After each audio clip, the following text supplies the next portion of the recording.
nice calming music that brings us into this week's podcast broadcast of This Week in Science. We're here to talk about science. Dr. Kiki and Blair. What's up, Blair Law?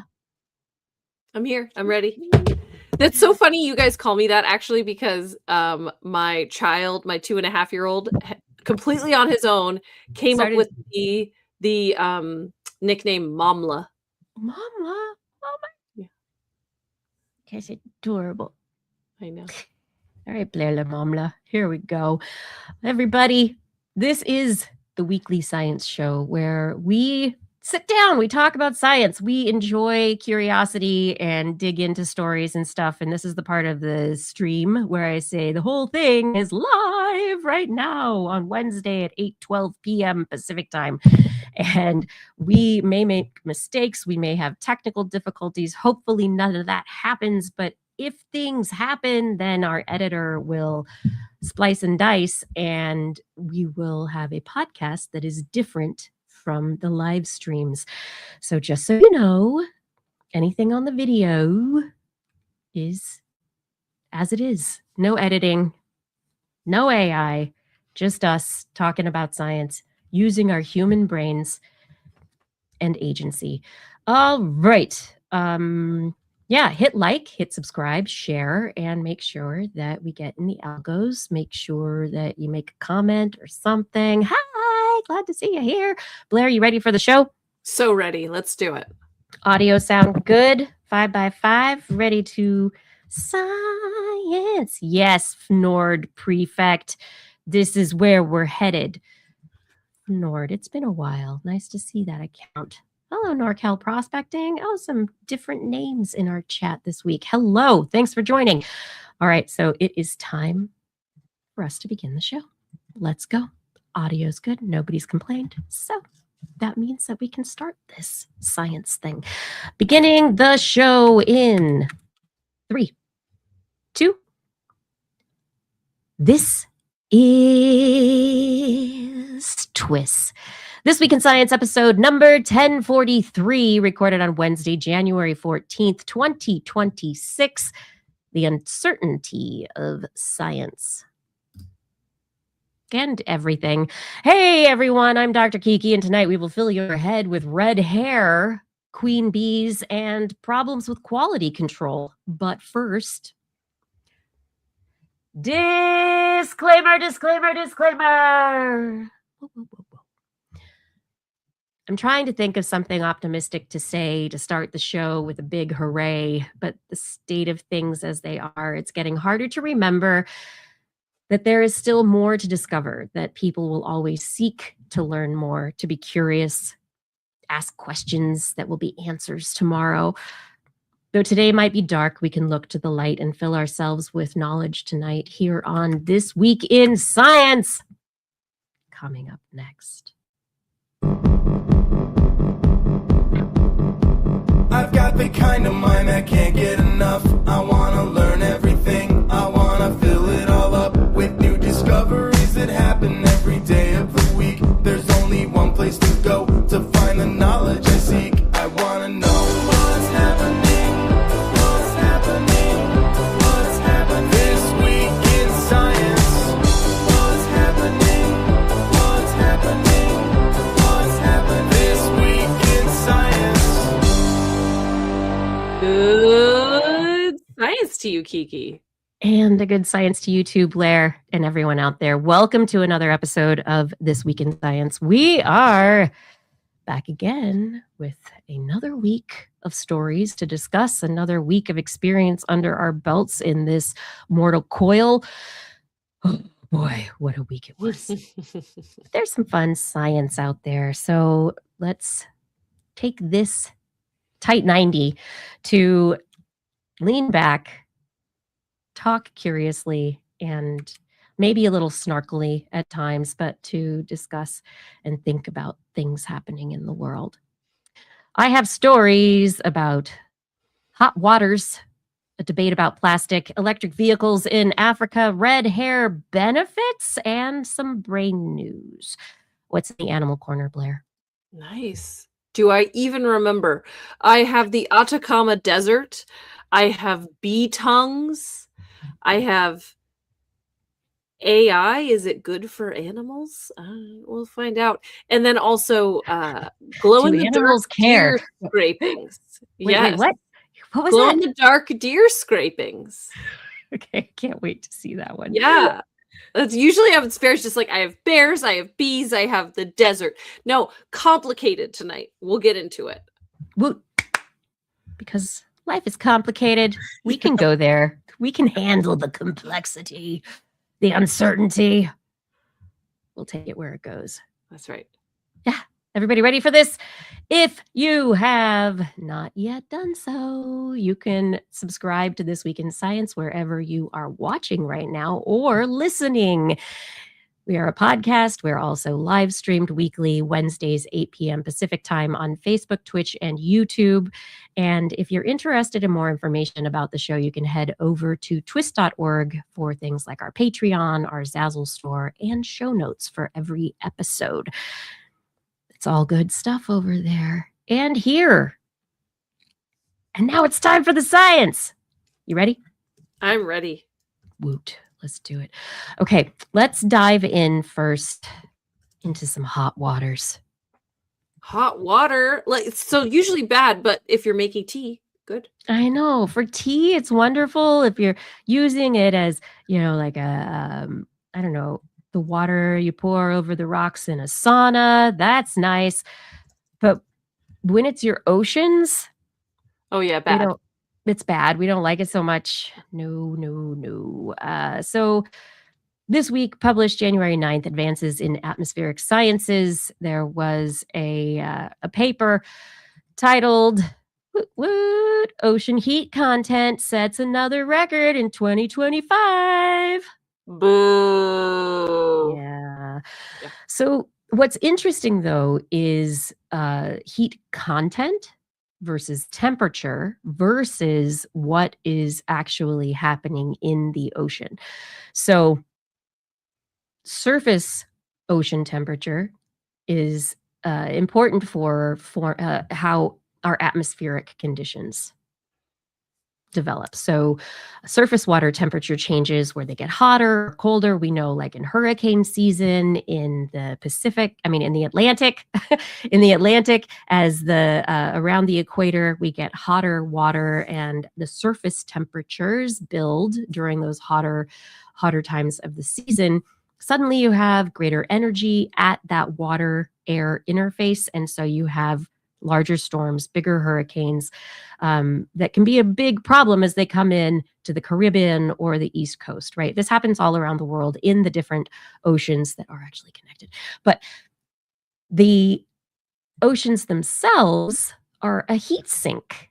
They are capable of absorbing heat from the atmosphere. So the atmosphere itself is not super, super hot, and we're not all just being air fried on top of the land masses. The oceans are not just a carbon sink, they are a heat sink as well. And Blair, you've talked about this so many times on the show throughout the years, so you know a lot about this, but I'm just going to keep going with this story, and then I'd love to hear what you have to say about it. But 2025 has been named one of the hottest years on record. Additionally, this study in Advances in Atmospheric Sciences found that the ocean, which means all the oceans, gained 23 zettajoules of energy. What even is zeta? How many zeros is that? 1, 2, 3, 4, 5, 6, 7, 8, 9, 10, 11, 12, 13, 14, 15, 16, 17, 18, 19, 20, 21. 23 times 10 to the 21st. According to a press release, as they've, tried to make this something we can understand, that's 37 years of total global primary energy use at 2023 levels, which were 620 exajoules per year. What? Basically, 23 times what we did in 2023? 37. 37. 37 times what we 23, did in okay. 2023. How much What? energy we used. We used 37 times more energy in No. 2020. Oh, okay. No. Okay. We did not use. This is so the ocean absorbed. So they're trying to make it something Oh, got it. we can understand. Got it. We're doing some social math. I get it. Okay. Yeah. So it's basically what, but the ocean normally absorbs in a year a lot of energy. A lot, yes. So this the is question normal, but is it? how much more than like what did it absorb last year? I guess that's what I'm getting is like those are equating two things that aren't really related. Like that's like saying it's like putting 37 microwaves in a pool. Like I don't understand what it's kind of unrelated. I don't. Yeah, well, it's like Okay. so that measure was simply trying to say, hey, the amount of energy that went into the ocean in the form of like heat that's being stored in the ocean is like the amount of energy that is like 37 years worth of our global energy use. Right. So sea surface temperatures they're the warmest year, the third warmest year on record in the instrumental record. So the sea surface temperatures, and the temperatures remained about a half a degree Celsius, that's about 1 degree Fahrenheit, above the 1981 to 2010 average. Regardless, this like contributed to, because it was hotter sea surface temperatures, this contributed to things like drought in the Middle East, flooding in Mexico and the Pacific Northwest, all our atmospheric rivers. Woo! The warm temperatures, like we're in the 50s and 60s, like in Portland, Oregon right now. It should be cold and it's foggy, but it's not rainy. Where like we had some major atmospheric rivers, but they were warm and the snow hasn't come. We are not getting the snowpack. We are pushing forward 2025 to 2026 for some serious drought conditions for the next year or so.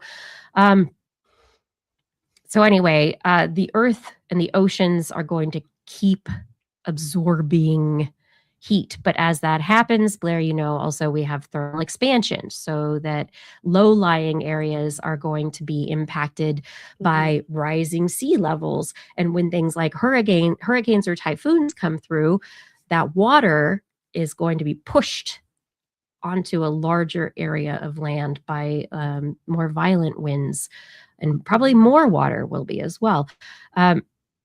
There is a special collection of articles that's on ocean heat content changes that's been organized by Advances in Atmospheric Sciences. But basically, like,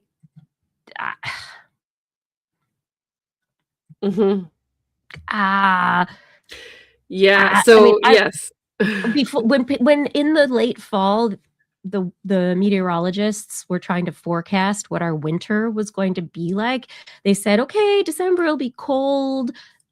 January is where you'll see like more precipitation and colder temperatures. And they did not have this inversion in their plans. Like this was not something that was on their radar. Haha, pun not intended. You can intend it. It's okay.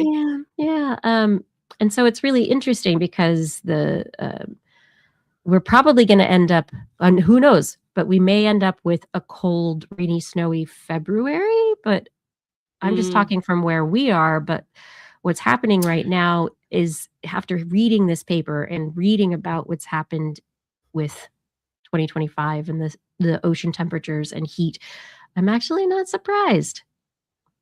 Like it all I think kind of falls in line. Yeah. The thing that's concerning to me where I live is that my walkways around my house covered in pollen. It's already January. Yeah. So that's problematic for a couple things. For one, very problematic for my husband, who is so allergic. Poor guy. Allergies. Supposed to get, a break in the winter months. No. But really, ecologically, it's a huge problem because it throws pollination cycles out of sync. If you depend on invertebrates to pollinate, but pollen is released when it is still cold in the morning, those animals are still in torpor, or they are elsewhere, or they are not the right age, or any number of things. That means your pollinating animals are not going to do their job. But what's even worse is, even if you successfully pollinate, like if you're a broadcast pollinator and you're just pollinating by the wind, and you pollinate a tree, you're a tree, you release your pollen, you pollinate a female tree 100 yards away, right? And then that tree releases seeds that are now fertilized.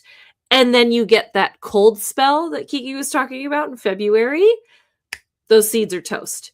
So that is the thing that's really problematic about this sort of thing, is that when you throw seasonal variations out of whack like this, there are huge cascades that come as a result that can cause huge ecological failures. And normally, when these changes take place over tens of thousands, hundreds of thousands of years, plants and animals can adjust because it is gradual. But of course, the issue here with climate change is, and always has been, the rate of change. It is the fact that these things are happening so fast that they are completely unprecedented in changing this quickly. So it's really that's the big concern. And with the ocean, the thing about the ocean is, like, it's very easy to think about, okay, rising ocean temperatures, that's going to hurt animals in the ocean, or plants in the ocean, or it's going to affect ocean currents, right? But the ocean is like the climate's heart. And so it actually works to pump hot and cold water, which in turn influences hot and cold air on the surface. And so when you disrupt ocean temperatures, it actually hurts the kind of the heart health of the ocean. And so if it affects its ability to pump hot and cold air and hot and cold water the way that it is supposed to do. And so just like we have to keep our hearts healthy, we have to keep our oceans healthy so that the circulatory system of hot and cold air and water can move. And so that's how this is like disrupting global climate systems in this intense way. And it is global. And this is why all of the discussion about making changes to the way that we use materials, the way that we create energy, the way that we use energy, like all the things, why they can't just be local discussions. They can be local, but there needs to be global collaboration, because this is a global issue. This is not just, oh, hey, it's just going to be a problem, for people in Bangladesh, like whatevs, and it's interesting, the ocean heating rate from this paper is lower than it was in 1960 to 1974 and 1980 to 1994, but it is still heating, and it's increasing. So the 15-year heating rates, and the slope of the line is not as steep, but between 2014, 2011 to 2025, we've got numbers on this heating rate, watts per meter squared, of over a half a degree of 0.5 to 1, and it's higher than it. That is higher than it has been. So what we're seeing is an increase. And if every year gets hotter, the ocean has to absorb more heat energy. And if it's absorbing more heat energy, eventually it'll get to a point where it cannot do that anymore, and it will start really putting heat out. And we're already starting to see changes in atmospheric rivers, hurricanes, typhoons, all sorts of things around the globe. But it's someone else's problem. No, really, there are things you can do. Look in your community, find community organizations that can work together to, try to push changes forward at the city or state or larger level. We want to impact our fossil fuel consumption, like coal, oil, and natural gas. We want to reduce our carbon emissions. But, really, if you want to move the needle, you have to make these large infrastructure level changes, but the only way to do that is to put pressure. And I know it's like really, really hard to feel like you can do anything right now. So hard, But yeah. that is why it's important to look a little bit more local, because it might feel like nothing can happen at the federal level right now. And that's probably true. We're probably actually moving backwards a little bit at the federal level, but locally, but locally you can make big changes. And so, even up to the governor level, there are governors making decisions that will positively impact climate in the 5, 10, 15-year range down the line, because that's the other thing that's really hard to measure about climate change. And it's hard to feel like you're doing anything because you don't get instant gratification.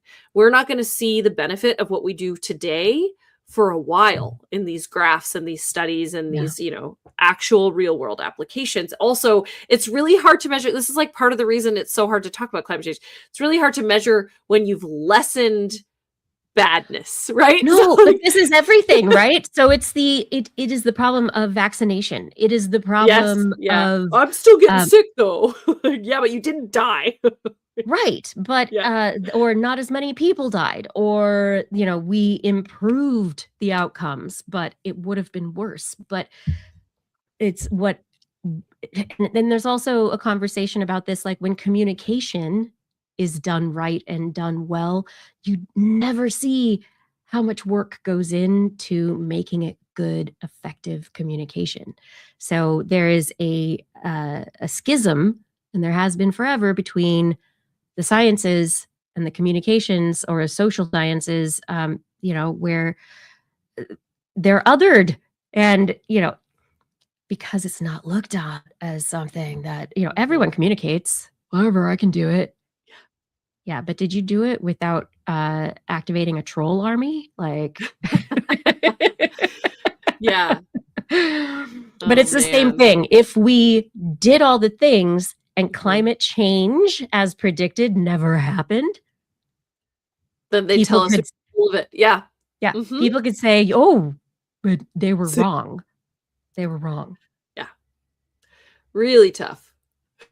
It is. It's one of the it is one of the challenges for so many fields, where a null outcome or a reduced outcome is success, but it cannot be it can be fought through propaganda and biased measures. So this is the place where I feel like we all need to be understanding things so that we can go into changing our behaviors as a choice, and that we choose to do different things. We choose different corporations. We choose different politicians. We choose a different future because we understand the risks, and we're ready to fight for that no matter what. Yeah. Well, and I think the other piece is that, like, the way to actually, this is why systems level thinking is so important, is that the way to actually make change and keep change that is positive and not have everybody go, "You are full of it," if things work out, is to make the correct choice for the climate and for the planet be easier, be cheaper, be more convenient. And so the only way to do that is to have people be early adopters to new technology or new processes, work out the kinks. So thank you, those people that bought Priuses in 2002 or whatever. Thank you, alpha beta testers. Yeah. Right. What? And so that has paved the way to now people want to buy hybrids so they save money on gas, right? So like that is, and people have had them long enough, they know they're not going to break down on the side of the road just because they're hybrids. Like, so you have to have those early adopters who are willing to go the extra mile for the environment in order for it to become a systems level choice. But you also then have to put pressure on civic leaders and and legislatures and all those sorts of things to make it the easier decision to do the right thing. Yeah. Unfortunately, there are not as many systems thinkers as other thinkers. But I agree with you. Absolutely. And I think that's, if you make it a no-brainer, where it's cheaper, it's better, like, because so often with so much related to politics or whatever, the economics come down to what's in people's wallets. Right. And if you make it easy for people and it's cheaper, then people will make that choice more often. Yeah. But anyway, moving on, we've talked about microplastics so much on this show. Microplastics, they're in the ocean, they're in your testicles, they're in my brain. They're everywhere. Microplastics, they're everywhere. What? But there was a wonderful report through The Guardian this last week that is really interesting, because what it does is it pulls together a whole number of comments and scientific discussions around the studies that we have reported on that say, hey, there's, microplastics in your testes, in your brain, in your bloodstream, all over, so many, where we're like, everybody's panicked and everything. Turns out there are, and we know how, okay, on this show, we like the scientific method, right? Which is someone does a study, you publish it, and then there's the comment period where other researchers respond to the paper and make it a public scientific conversation as to the validity and accuracy of results that were published. We have seen results dashed. Remember once upon a time when NASA said that they found phosphorus light, was it phosphorus, but like a different life based on a different basic molecule than carbon, and or it's arsenic, that's what it was, arsenic life in what's that lake in California, Nevada, that's really, really terrible, but then it's TWIS and seagulls. Anyway, extreme environment. They sampled stuff. They thought they found bacterial life with the basis being arsenic. A bunch of researchers came back, and the scientific process was they made public comments about what they thought was wrong with the methodology, what they thought was wrong with the analysis. And they did. Thank you, Mono Lake. Yeah. Yes, thank you very much. Yeah. And so it became a real conversation, but eventually the paper was retracted because enough researchers came out saying, we actually know the chemical assays that need to be done and how these lab experiments should have been done to get rid of bias and get rid of like any potential of contamination. And you didn't do that. And so a bunch of experts said, we don't think so. We've done our own studies based on your methods, and it was not the same. And then the researchers for the NASA paper, they came back and they said, well, we'll try this other thing and blah, blah, blah. But eventually they had to acknowledge that their publication was wrong.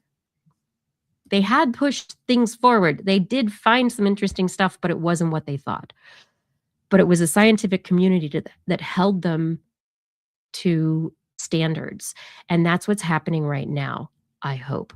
And so The Guardian pointed out that in a number of these publications that have come out over the last several years, that there have been commentaries from other researchers who have said that the methodologies being used in these microplastic assays are not controlled properly, that they are not using proper measurement and tactics, that there is probably more uncertainty, that there's more variability in the results than the way that the papers were sold to everyone, right? Mm-hmm. And so you have every paper, because everybody's worried and upset about plastics.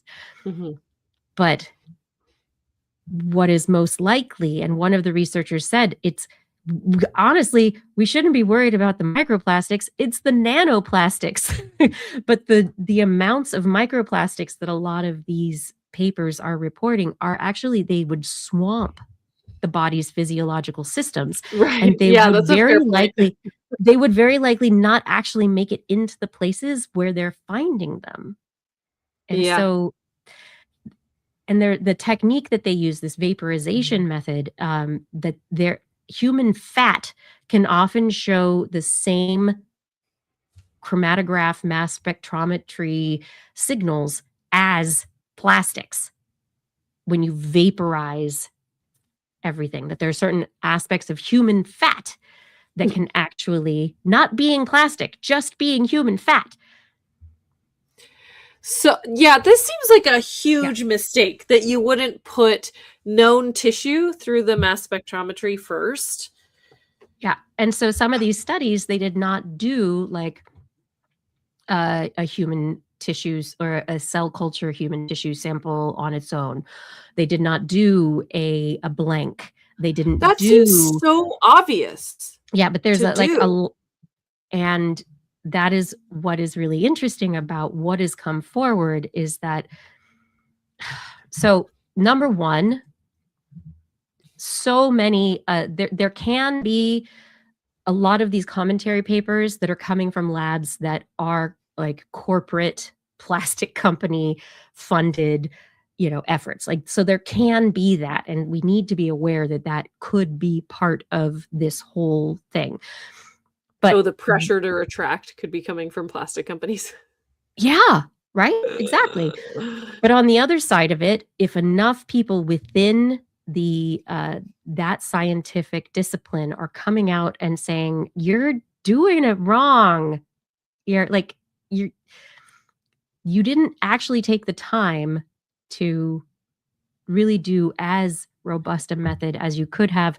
And they are also acknowledging that there is a real problem with their methods are insufficient to actually be able to get really robust responses because of the way that it's done. So if I remember correctly, probably 10 Mhm. years ago now, Mhm. the Koch brothers hired some scientists to Mhm. debunk a bunch of climate change studies, right? Yeah, and so this And could what be happening, happened? right? No, but Yeah. what happened in the end? Those scientists they hired to debunk the studies went, They found they're real. it's working. Right? So if that works, then that would be my hope here, is that even if Mhm. the motivation behind this is bad, Yeah. corporate greed, etc., right? That if the studies were real, they would still pass scientific muster, right? Exactly. And so what people are trying to do is replicate the studies. They Mhm. are working on trying to get the studies repeated with more stringent controls. So there is work happening within the community. But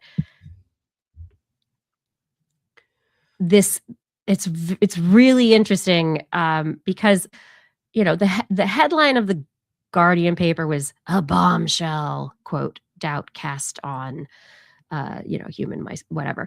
But that bombshell quote came from an ex-Dow Chemical Company chemist. So the bombshell, is it really a bombshell, or is it just like, is the scientific method and community calibrating? Is it basically like we've got to, and everybody wants to jump on the hype train with media and sensational, and so the PR stuff goes and goes and goes.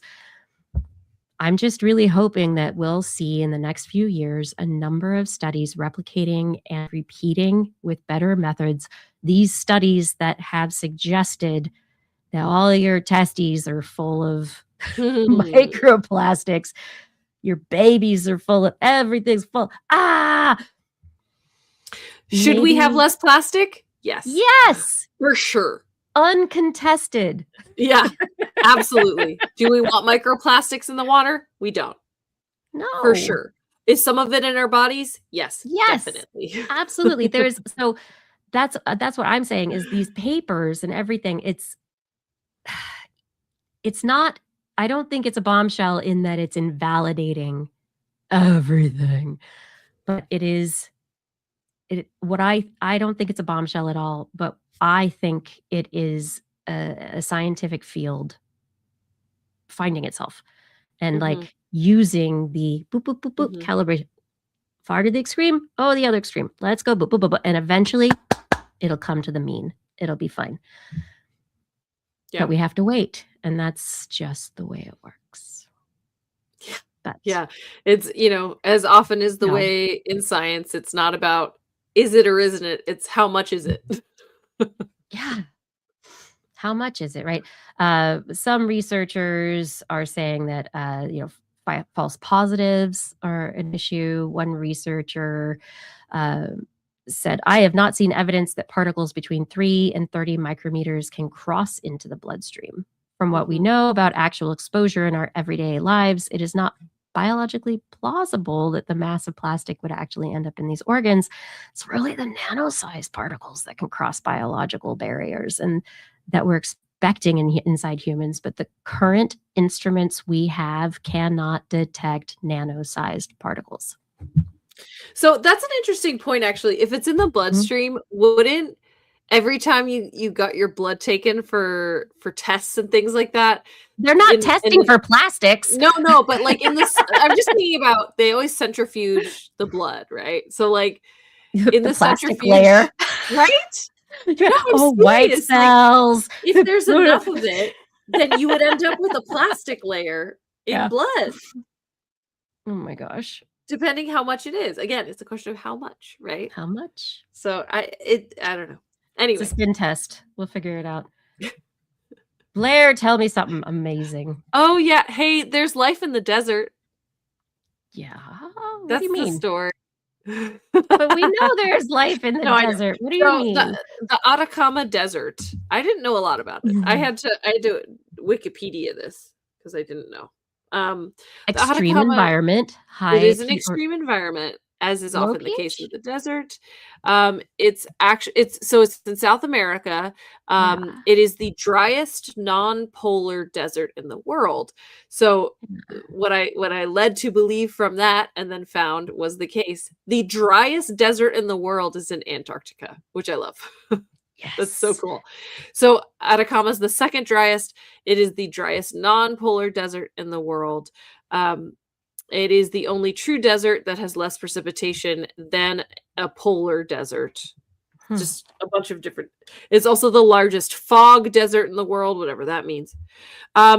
This area has often been used as an experimentation site for Mars expeditions, with the expectation that it is this extreme environment. It's most similar to a barren wasteland that you would find on Mars. Yes. The expectation is that it's fairly dead. And shock of shocks. Hey, they got nematodes in there, turns out. This is a study from University of Cologne. Nematodes. Wait. Nematodes. They're little flatworms. Little wormy guys. Little worms. So this is not brine shrimp. No. I just expected brine shrimp. And it's not just bacteria.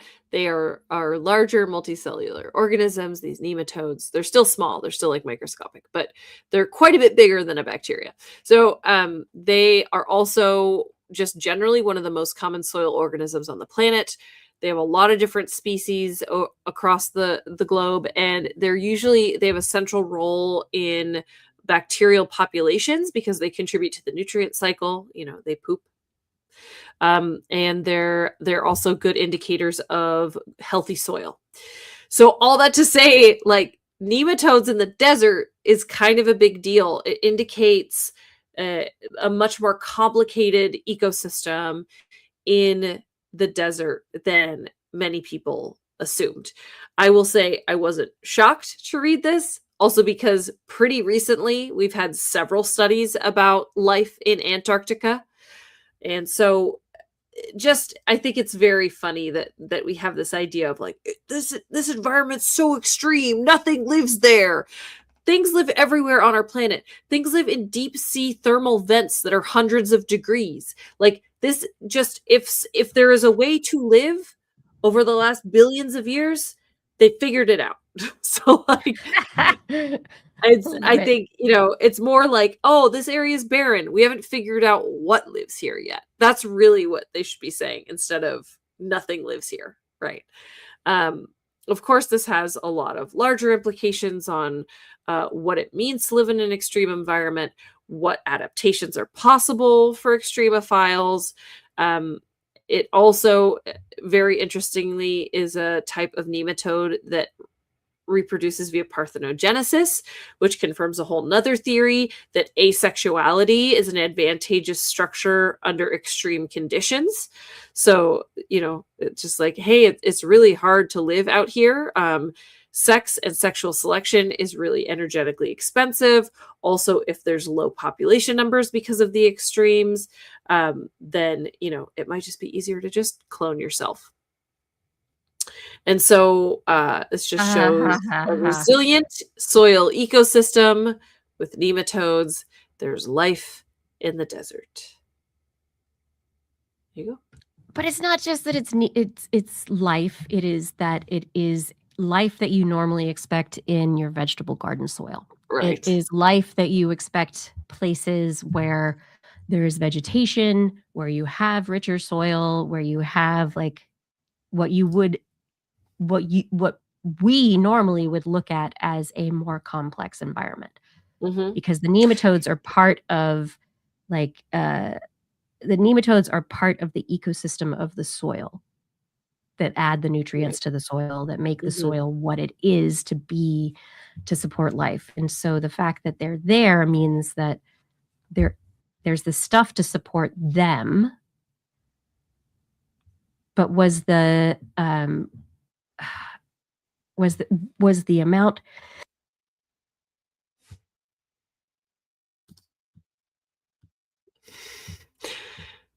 I tried not to sneeze on the microphone. I tried to guess what you were going to say and I couldn't get there. The abundance of the nematodes versus different ecosystems. Was there a difference there? Yeah, good question. I don't know. I did not see that in this. But I think the thing that if I were an ecologist or a geneticist, the thing that I would be super excited about from this discovery is that because nematodes live in a bunch of different types of environments, you have your garden nematodes, you have your rainforest nematodes, you have your like Antarctic nematodes, and you have your desert nematodes. That means that they are all fairly closely related and adapted to vastly different biomes. So, right. So nematodes are a diverse ecologist or a geneticist. This is an excellent opportunity to compare different types of nematodes that live in different environments, because you can look at what genetically is different about them. You can look at what ecologically is different about them. What are they eating? How are they reproducing? As we talked about, right? What do they provide to the ecosystem? Is it the same in both cases? What makes them thrive or not in those unique ecosystems? There is a really rich opportunity. Like whenever you discover new extremophiles, there's a really good opportunity. There's like a really rich vein of research that can come out of that, because there is so much to explore. Because we've studied, I'm not going to say like very thoroughly, there's so much still to learn, but we've studied a lot about rich ecosystems, about rainforests and, temperate forests and coastlines and these places where people live, or where it's beautiful, or where it's teeming with this like macrofauna wildlife. It's very easy for researchers to go and say, what the sloth that poops seeds, and it's the gardener of the rainforest, and it has algae living on it. It's like all this very big, larger than life interactions that are happening, but and in it's the so visible and so exciting. Yeah. But what else is going on? In the sands of the desert, you have bacteria and nematodes working together to enrich the soil. So like there's a vast world that can be explored when you discover an extremophile like this by compare and contrast and by further studies. So it's pretty cool. One of the things they say at the end of their abstract is that the findings can provide new insights into the mechanisms shaping biodiversity in arid ecosystems. Those are growing around the world, and can inform predictions about soil resilience under global climate-driven aridification. And I think Oh, we lost your sound. This is one of the big points, the climate-driven aridification, where we have water moving from one area of the world to another. And so we have the expansion of deserts, the growth of new deserts, and soil for humans is something that's absolutely essential because we use it for agriculture, right? Kind of important to eat. Yeah. And we look at it as the importance of agricultural soil. And we know that there is a problem with topsoil around the globe because of agricultural practices. But the question is, other places in the world, how will the soil act? How will it grow? And also, how can we get desert nematodes and stick them in your garden and make things better? Like, would it work? Or would they all die because it's too wet? Right. So there's some, I don't know, I feel like there's some very interesting questions there as we move into the future, because not only are the animals moving, but and the plants and the insects, but people are moving too. So we have to know where we're going to make the next. I think I'm gonna pass on the Atacama Desert. I'm okay. No, we don't need to go to the Atacama Desert unless it is just for a short trip to experience the extreme aspect of that environment. But it is a delicate, beautiful environment, and if you do get a chance to go, be careful there. Not for yourself, but for the environment. I mean, I think you got to take care of this stuff. Last couple of stories for this first part of the show. A story out of ETH Zurich, the Energy and Technology Policy Group. They have published a study looking at the feasibility of electric vehicles in Africa. And previous predictions had put the growth of electric vehicles and the feasibility of electric vehicles like farther off, 2050, much later, even though here in the US, other places, the EU, like China, various places, we've got electric vehicles and infrastructure growing at a rapid pace. So what they looked at is whether or not the 2050 number was correct, or whether whether it's going to shift. And what they found is that electric vehicles could actually catch on in Africa much earlier than expected, thanks to things like off-grid charging systems that are solar powered, economically competitive vehicles from countries like China, that because of the way that Africa is a large continent with many countries, and so it has a very diverse political and energy infrastructure ecosystem. But the main point is that overall, that much of the energy in Africa is off-grid. That there are a lot of people using solar, using wind, using various methods to charge batteries for their villages, for multiple purposes. And so as a result of the fact that independent of the grid, energy production is growing at a very rapid rate in Africa, at the same time that we have vehicles being created, not just the cars from China, but also e-scooters, like e-bikes, scooters, small motorcycles, vehicles that would not need as much of a charge. But basically, all of the parameters come together to suggest, based on their calculations, that a compact solar system is enough for a small car that travels about 30 miles a day, 50 kilometers. The cost of charging accounts for only a small portion of the vehicle's cost.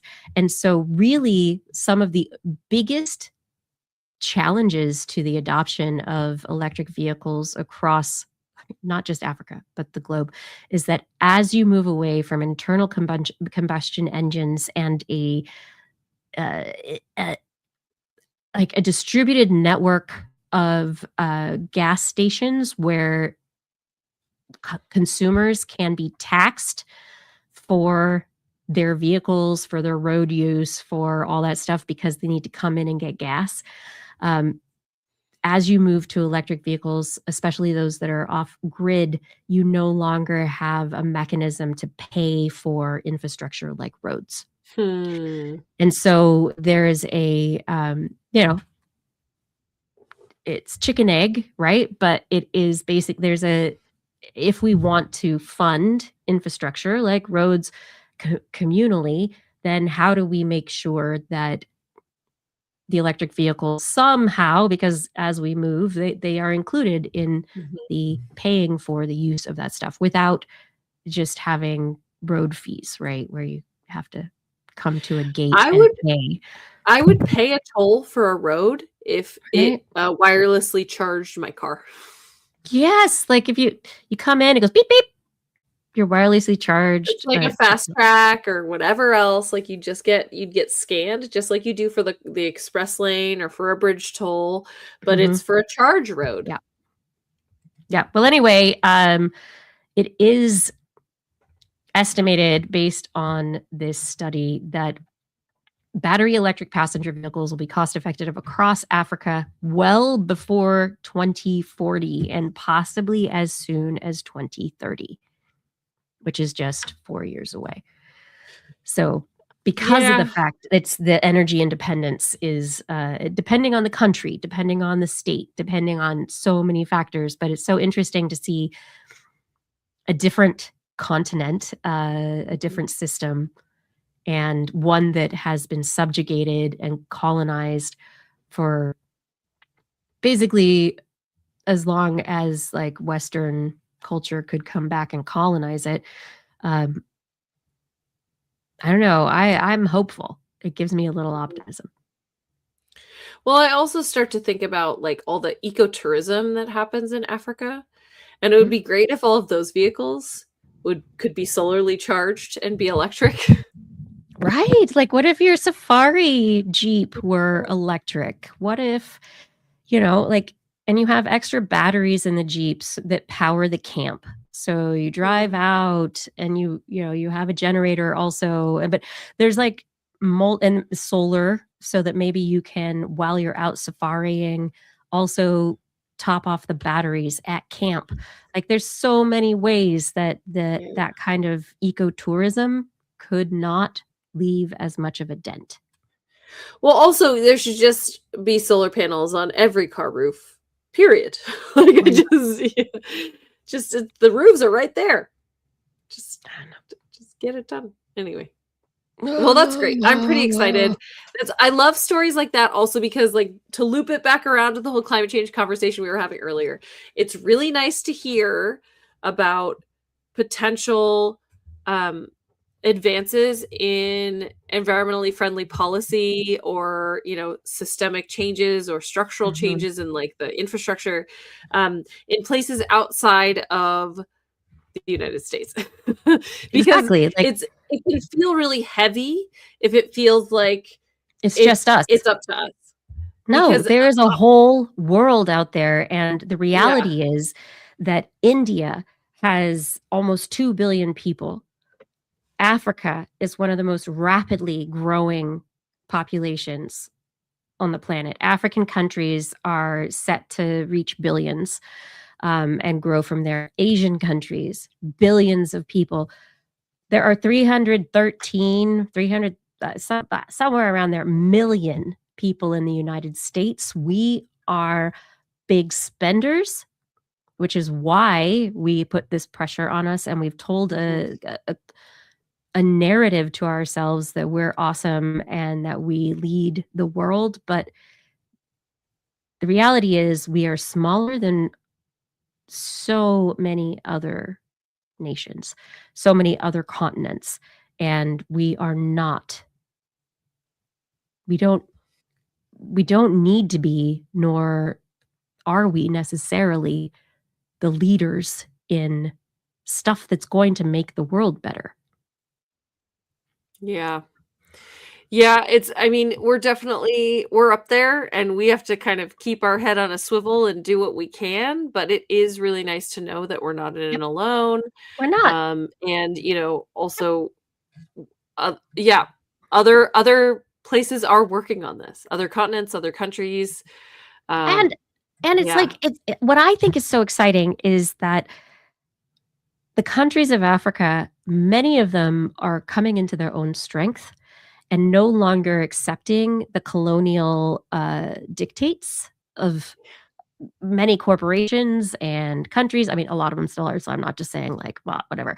But there is a movement happening now for these countries that historically have been kind of kept at a third world level because it was convenient for our resource extraction. Um, and they're going to help themselves. Like, if we don't help them, they will help themselves. They will help each other, and they're gonna do big things. And they're bigger than us. Yeah. So anyway. Yeah. Anyway, so that was another one. But moving on to red hair, because I got some red hair in me. Apparently red hair can be a positive thing, not just something that leads you to having cancer. So everyone out there who's a ginger, pay note.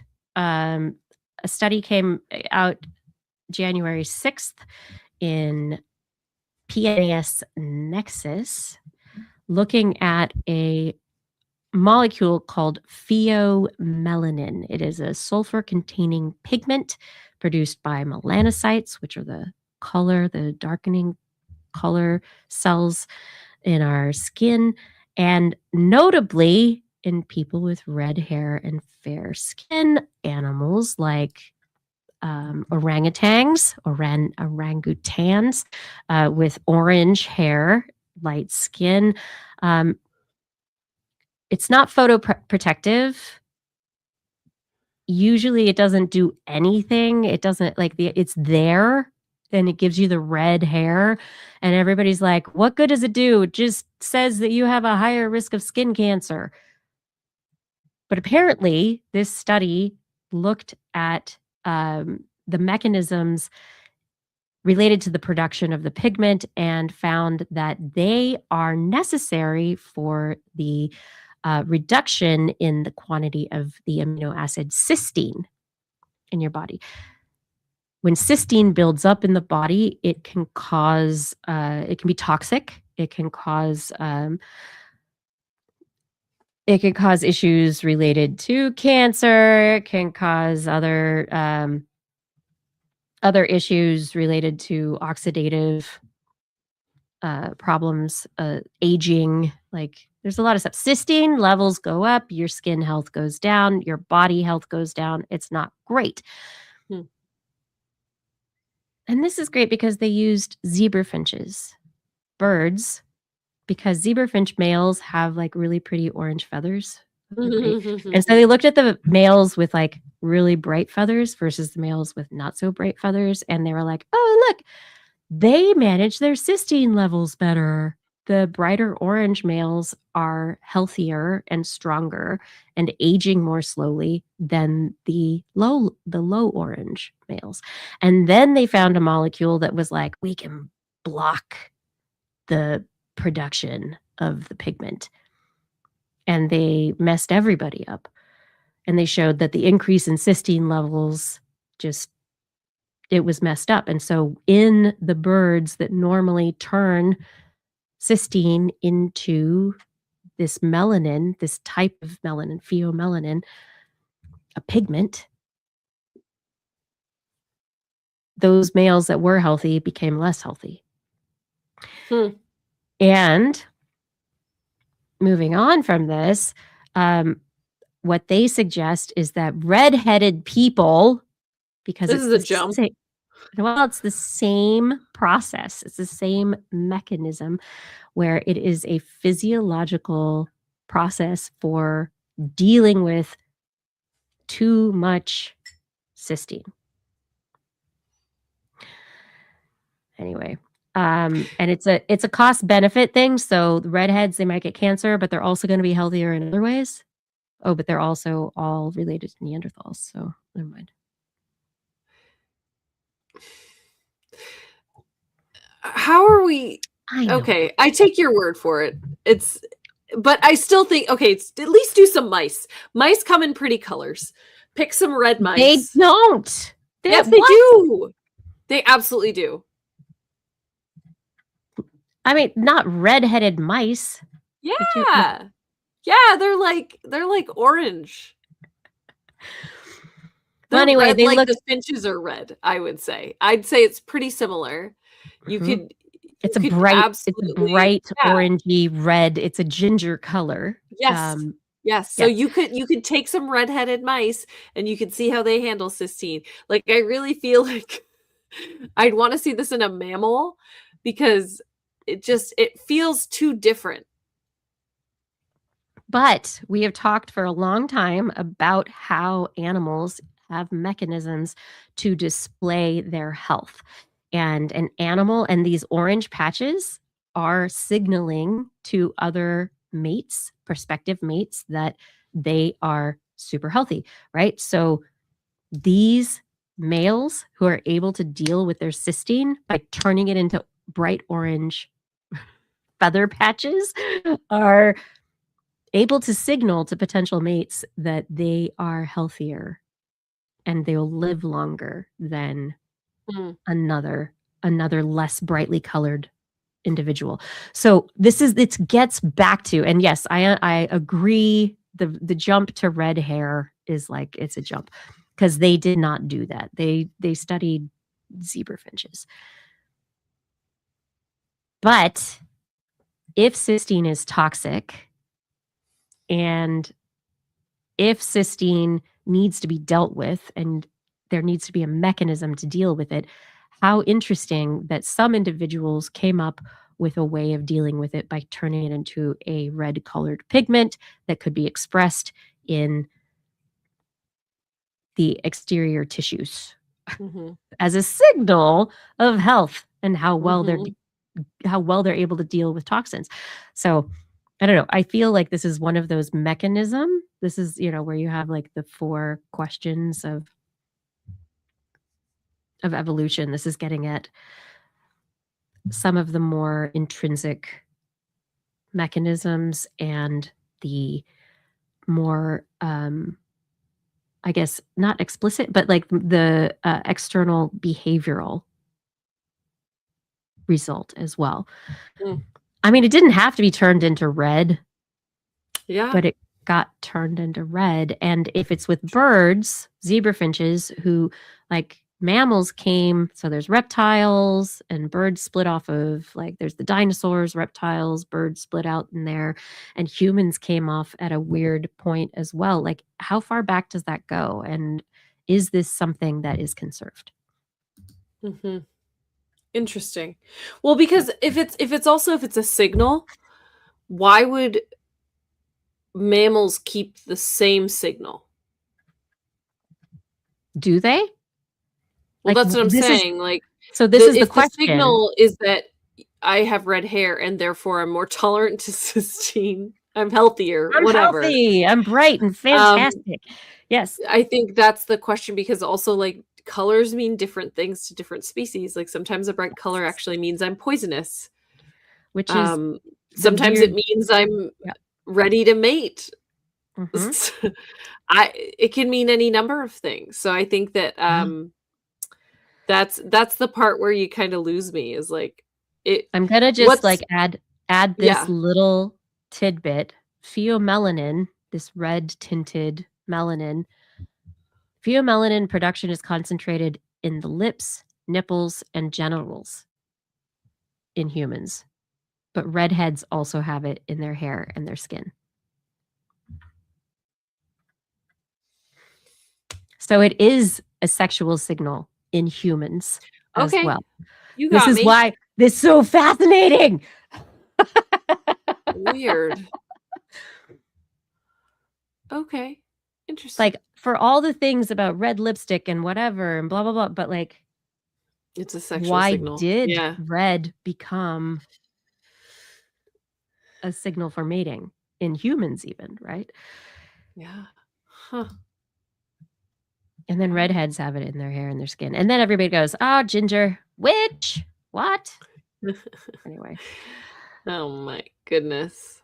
Yes, we're going to keep going here. This is This Week in Science. Thank you, everyone, for joining us for another episode of your favorite science discussion program. So many good things here. If you want more good things, we'll be back again next week. But we really rely on your support. So if you are able, head over to twis.org and click on the Patreon link. Become an ongoing supporter of the show. The Zazzle link will enable you to go to our store and find goodies. A lot of them art created by Blair. Some great stuff in there, great products. And it comes back to support the show and make sure that we can keep coming to you week after week. And as we do this, I just want you to know we know the world is full of all sorts of requests. But if you spend time with us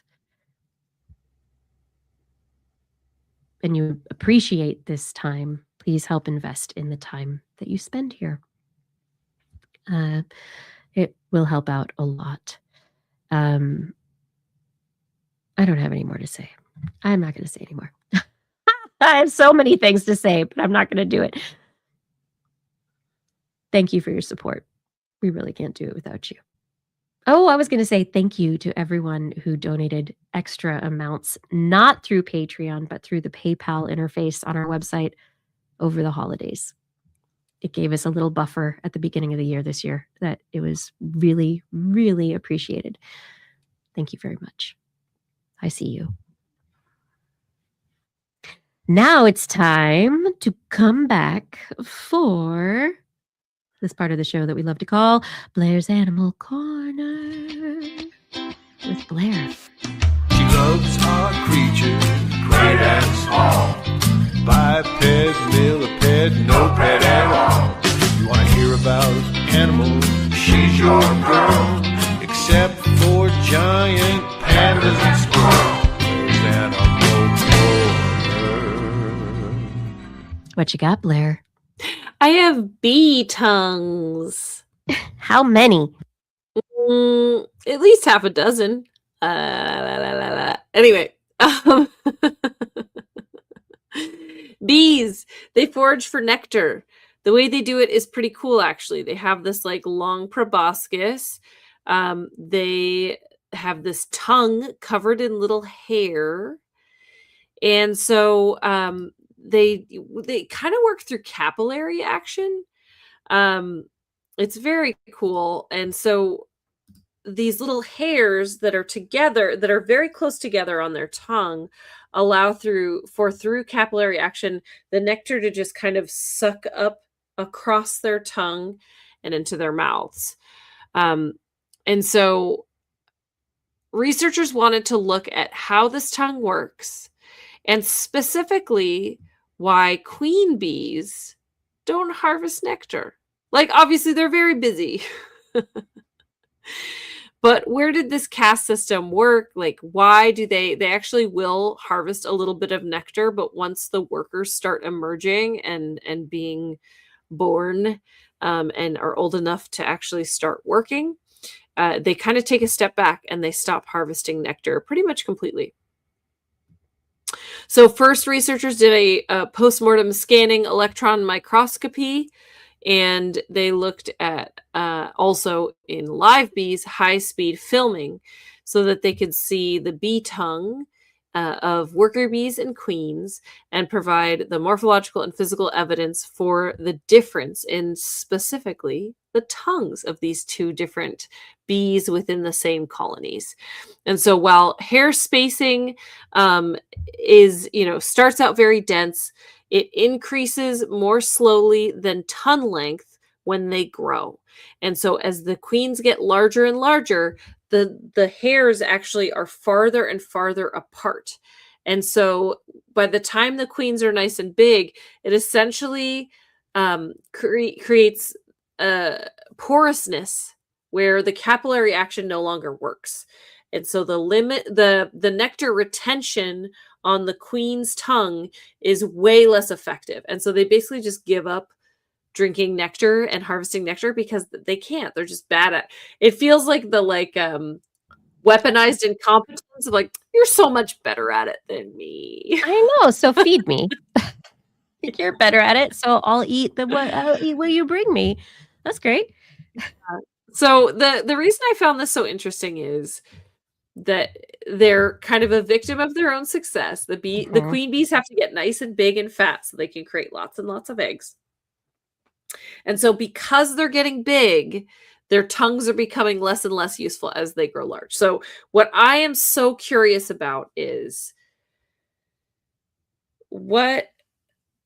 how did this happen? What is the chicken and the egg of this whole situation? So is it really just a result of the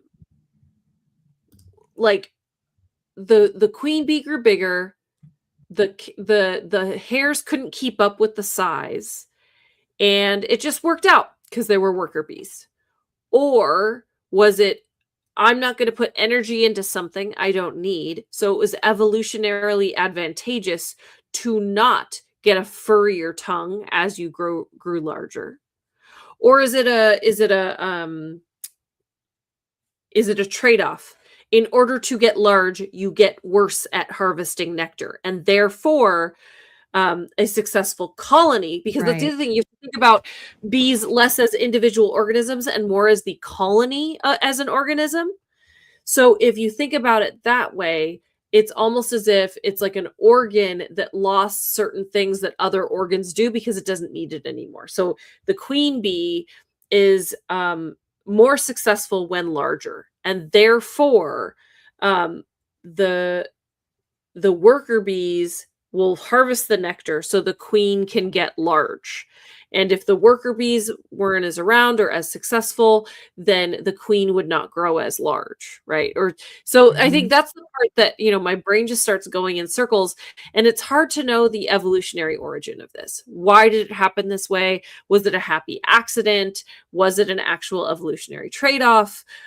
Really, really hard to identify. But we have to go back to the origin of the queens, which is that before they become a queen, they are fed royal jelly. There is a whole nutrient cycle that is different with potential queens from any other quote unquote individual in the hive, right? So does that start the process? Does it create feedback loop where the metabolism of the queen bee is predisposed to growth and reproduction at the cost of foraging? Grow faster, the tongue hairs can't keep up, right? I don't know. That's what I'm wondering. Is you can't just say it's the queen, and they do keep feeding her, and she grows bigger and she makes the babies and all the things, but it starts before then. Right. So is it really just social dominance where she stops harvesting nectar because she's the queen and she's laying eggs and she's busy doing other things? And so evolutionarily, it makes sense not to push energy into keeping the tongue going because she's not doing it anyway. Or did she stop harvesting nectar because her tongue sucks? Right. So that's the part where I just kind of over and over, look at the little tongue. Tongue. Yeah, so I think I'm getting so distracted by this adorable little tongue. I actually, a couple times, when I still worked at the zoo, we would get these huge bumblebees. And it was specifically out the back end of the education building where I worked. I would see these bumblebees all the time. And every once in a while, one would land on a fence post or a flower, and you could get up real close to them and you could see their little tongues sticking out just without any magnification or anything. And it was the most glorious thing to watch. This little bee lapping up nectar. Just so cute. Yeah. Cute. They get a bad rap by people who are afraid of toxin, right? The it's not a venom, it's a poison, but like they're, you know, but bumblebees are different. Bumblebees also have it, but there's so many amazing bumblebees out there. It's not the same as the honeybees. Bumblebees are awkward, They're so cute. They run into everything. Oh uncoordinated. my gosh, I love them. Yes. And the ones that, like, there are so many also that are the cavity nesting solitary bees, and they Yes. are cute and amazing, and they're not violent, and they just want to make sure their babies are okay. But they're so good. They're amazing. Yeah, I love so mason bees. They're so great. if you want to help bees in your area, now's not a great time because it's winter, but in the spring, or even in the winter, actually, you can, especially like late fall, early winter, if you're interested, you can make bee hotels in your backyard. And so solitary bees can actually use your bee hotel to spend the winter if it's going to be safe. But then in the spring and summer, you can also make bee baths. We used to do this at the zoo all the time with campers, because, you know, a bird bath is for birds. A bee bath is usually like a plate with a bunch of rocks in it and a little bit of water. So it's a lot of little opportunities for shallow water with little shallow pools where bees can land on the rock and lap a little bit of water or bathe in very shallow water and then take off. So you can make little bee baths. Clean them out at the end of the day. Don't leave them there all the time. We don't want to harbor bacteria or disease, especially for birds and things. But you could totally make a little bee bath for your neighborhood bees in the spring or summer. Oh, I love that. Yeah. Little bee And you bath. can make a bee hotel too, which I love. Oh my gosh.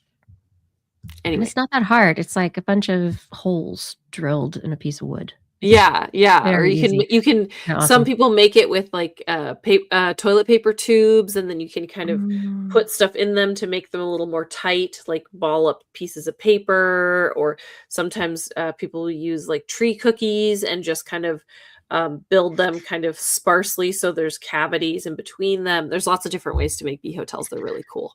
I'm the worst landscaper because I, like, as soon as I find an insect or like anything interesting in the ground, I'm like, I can't rip out this ecosystem. And so then I leave things in the ground and try to always rip out the ivy. But like, as I'm doing it, finding these little solitary bees doing the thing. And I'm like, I destroyed your home. I'm so sorry.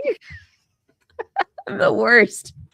Oh my goodness. It makes sense, but also by removing an invasive species, you might let a flower with delicious nectar. It might get better. Instead. Yes. Yeah.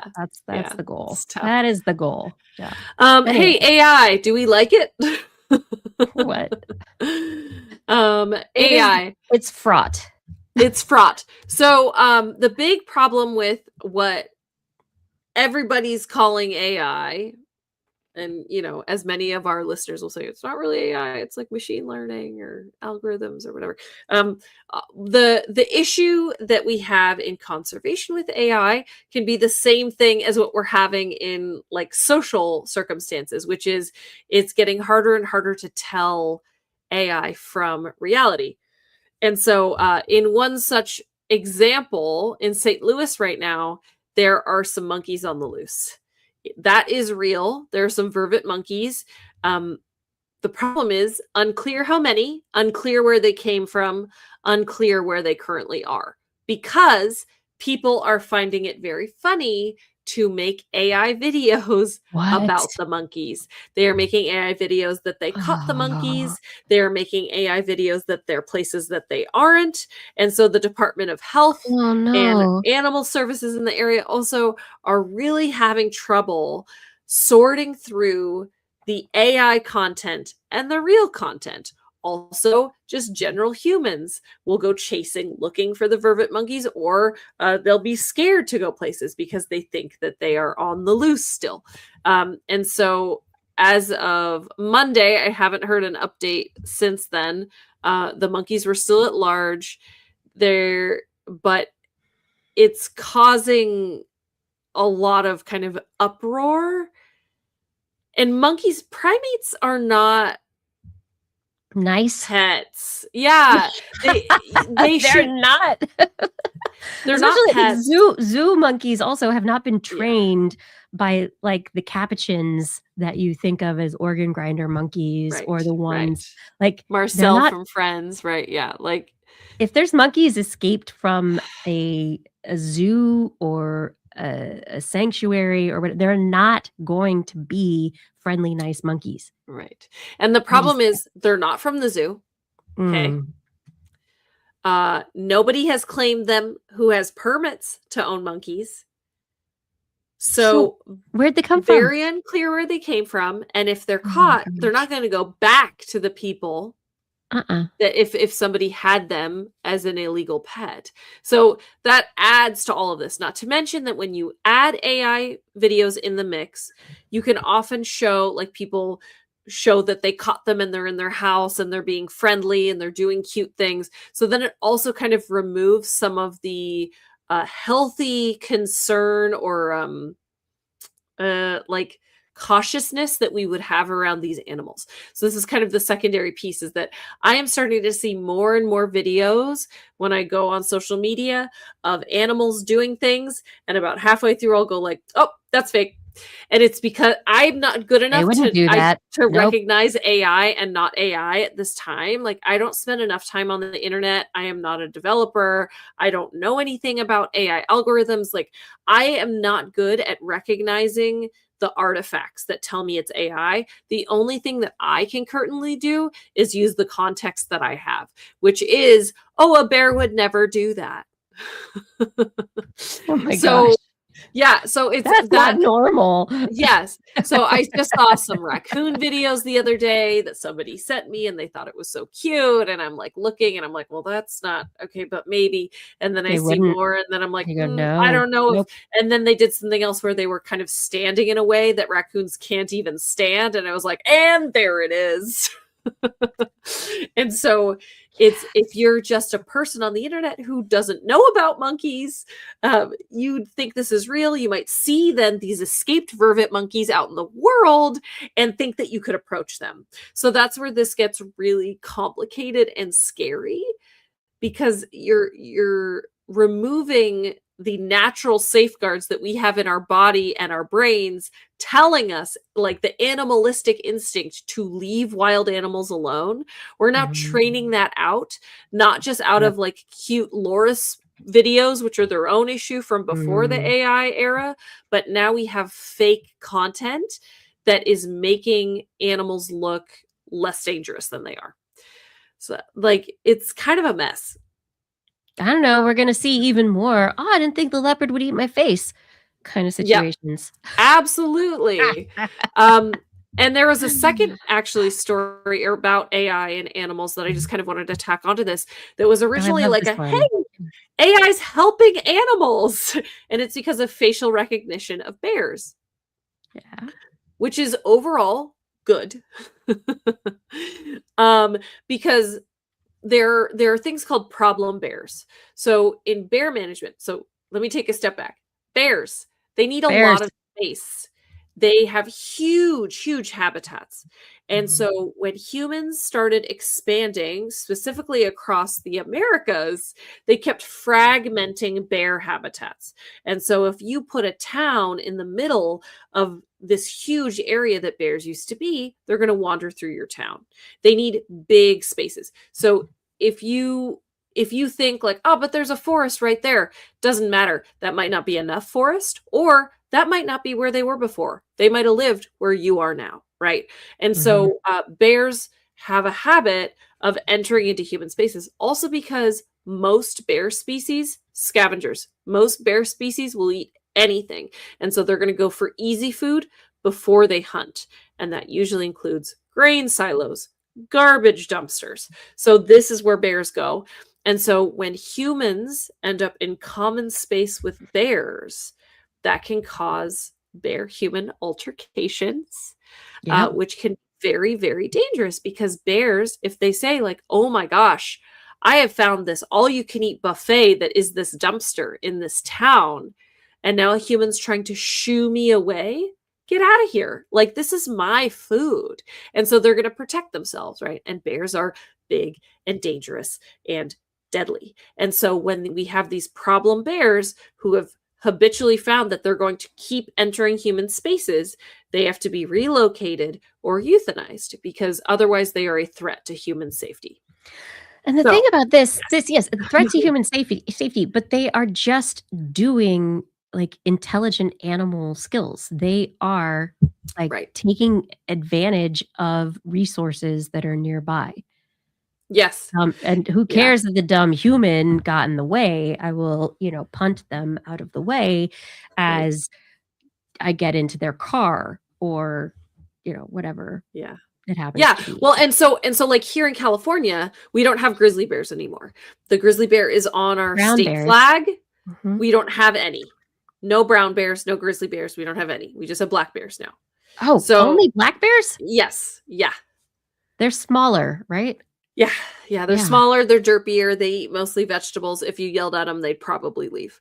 Is it because we killed all the other ones? Yes, exactly. So that's what I was getting at. So in California, we're pretty densely populated. And so the decision happened when westward ho, right? We're all expanding. There's gold panning. There's people everywhere. They were basically just eradicated. They were exterminated. They were in the way, right? And so, no matter what you say to that, at the time when that was happening, that was the solution that was deemed appropriate. And so there aren't bears here anymore. And in other places, like in many parts of Canada, in a lot of our huge national parks in the Midwest or in the central parts of the United States, there's still bears because they didn't end up as densely populated as the coasts. And so they weren't fully eradicated just because logistically it wasn't necessary at the time. That's really the only reason.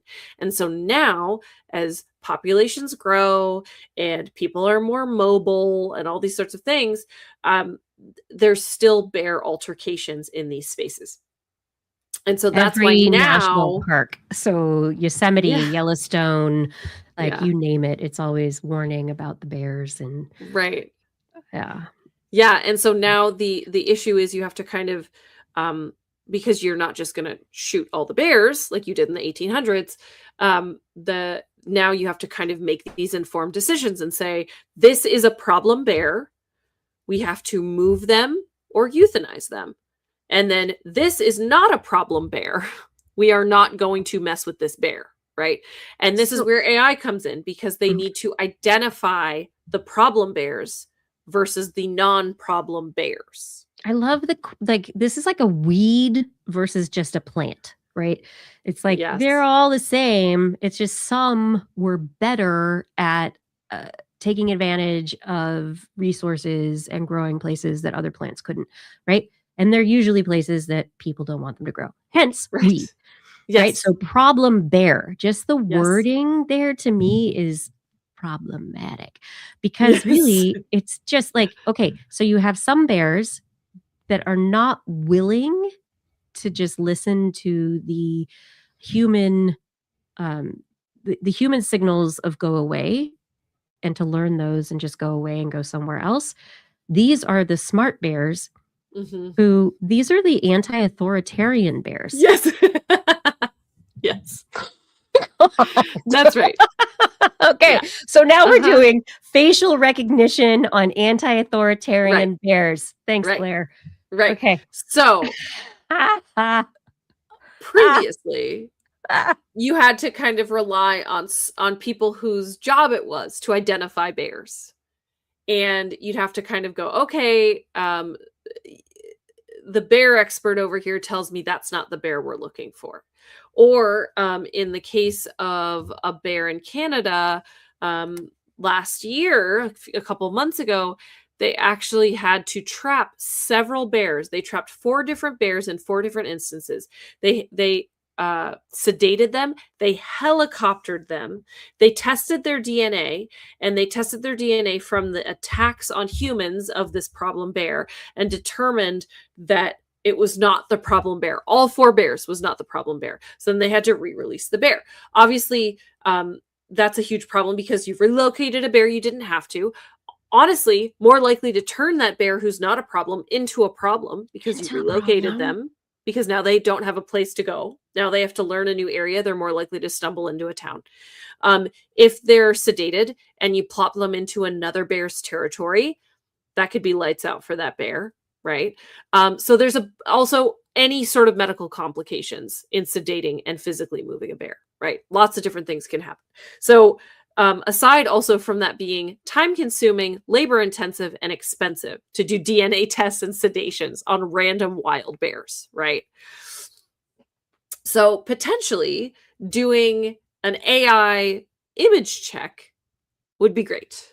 And so for identifying bears, there's this new facial recognition tool called Bear ID that is under development. And so hopefully this can be able to be used to identify individual bears. But the one thing to keep in mind here is that focusing on individual animals in wildlife ecology can be a problem. So the biggest problem being that it's kind of what you're talking about, Kiki, that like just because one bear was smart enough to go to the dumpster, if you remove that bear, were they also dominant in that area and now another bear is going to go to the dumpster? Right. Or do you Because need to figure out ways that was the to, like- territory, and then you removed it, so now there's a hole and another bear will come into that territory. So you Right. have another quote unquote problem bear. Right. So, or is it that your dumpster is flawed, or you need some sort of bear hazing at the outside of your town near the forest? Or is there something that you can do to exclude bears from that space beyond removing an individual bear? There's also, because there's imperfect bear ID, do you think it's one bear and it's actually 3 bears? So it's kind of an imperfect plan overall to identify and target individual bears. This would reduce the ecological impact, financial impact, all these sorts of things of trying to do things the hard way. It can make it much easier for them to identify individual bears and remove problem bears. And specifically, if there is a fatal or near fatal altercation, it is a good idea to remove that bear from that scenario. I understand that. And so being able to do that with facial recognition technology is great. But it's on the whole, the kind of the philosophy of removing individuals instead of adapting to ecological zones that butt up against civilized areas or urban areas or suburban areas, like that really is the thing that needs the focus. The other thing is that also, you always kind of have to be careful with these models. Is like, is the goal bears or is the goal humans? Like, are they training this system to then later be better at human facial recognition? Yeah, it depends. It depends, but like, I mean, like, I want the app, next time I go to Yosemite, I just want to have the app and be Who like, is this? Yeah. Oh, hey, Bob. It's Bear. Charlie. Yeah. Well, so actually the researchers do mention this too, that there is a danger in that. Because if you give people the tools to identify individuals, name them, like give them personalities. Yes. Then that also does remove some of the danger, just like we were talking about with the monkeys, where it anthropomorphizes them enough that it could actually make further problems. Yep. So that's another thing you have to look for. But. Oh, this is barely a problem. Ooh. And then my very last story today, late breaking news, just sent directly from the good doctor today. I might have. Yes, is deer scrapings. No, it's not me scraping bits of a deer. It's the deer scraping on trees and rocks and the ground, with their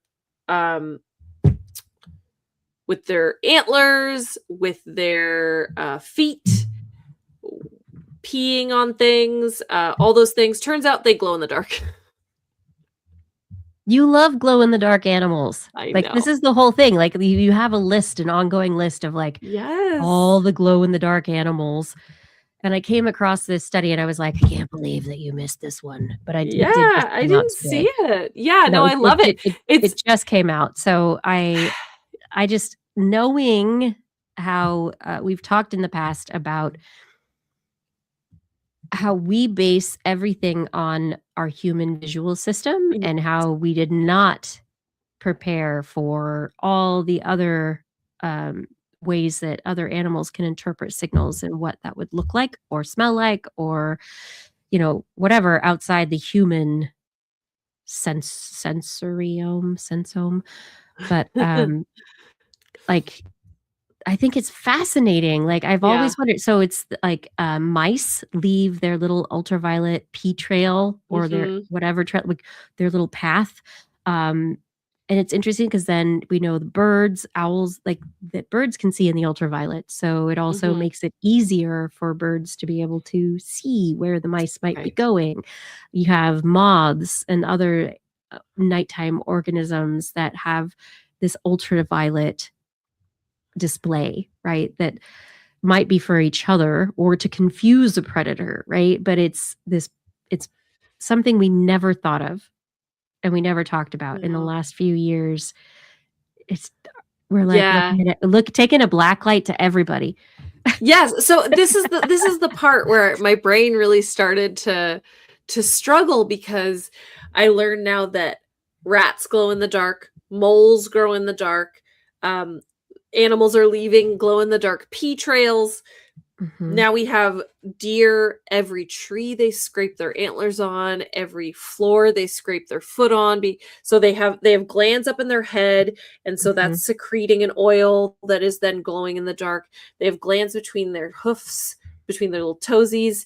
Those are secreting oils that glow in the dark, and then their pee has this glow in the dark stuff. So it's just every place they're marking in one way or the other, they are leaving a trail saying, I am here.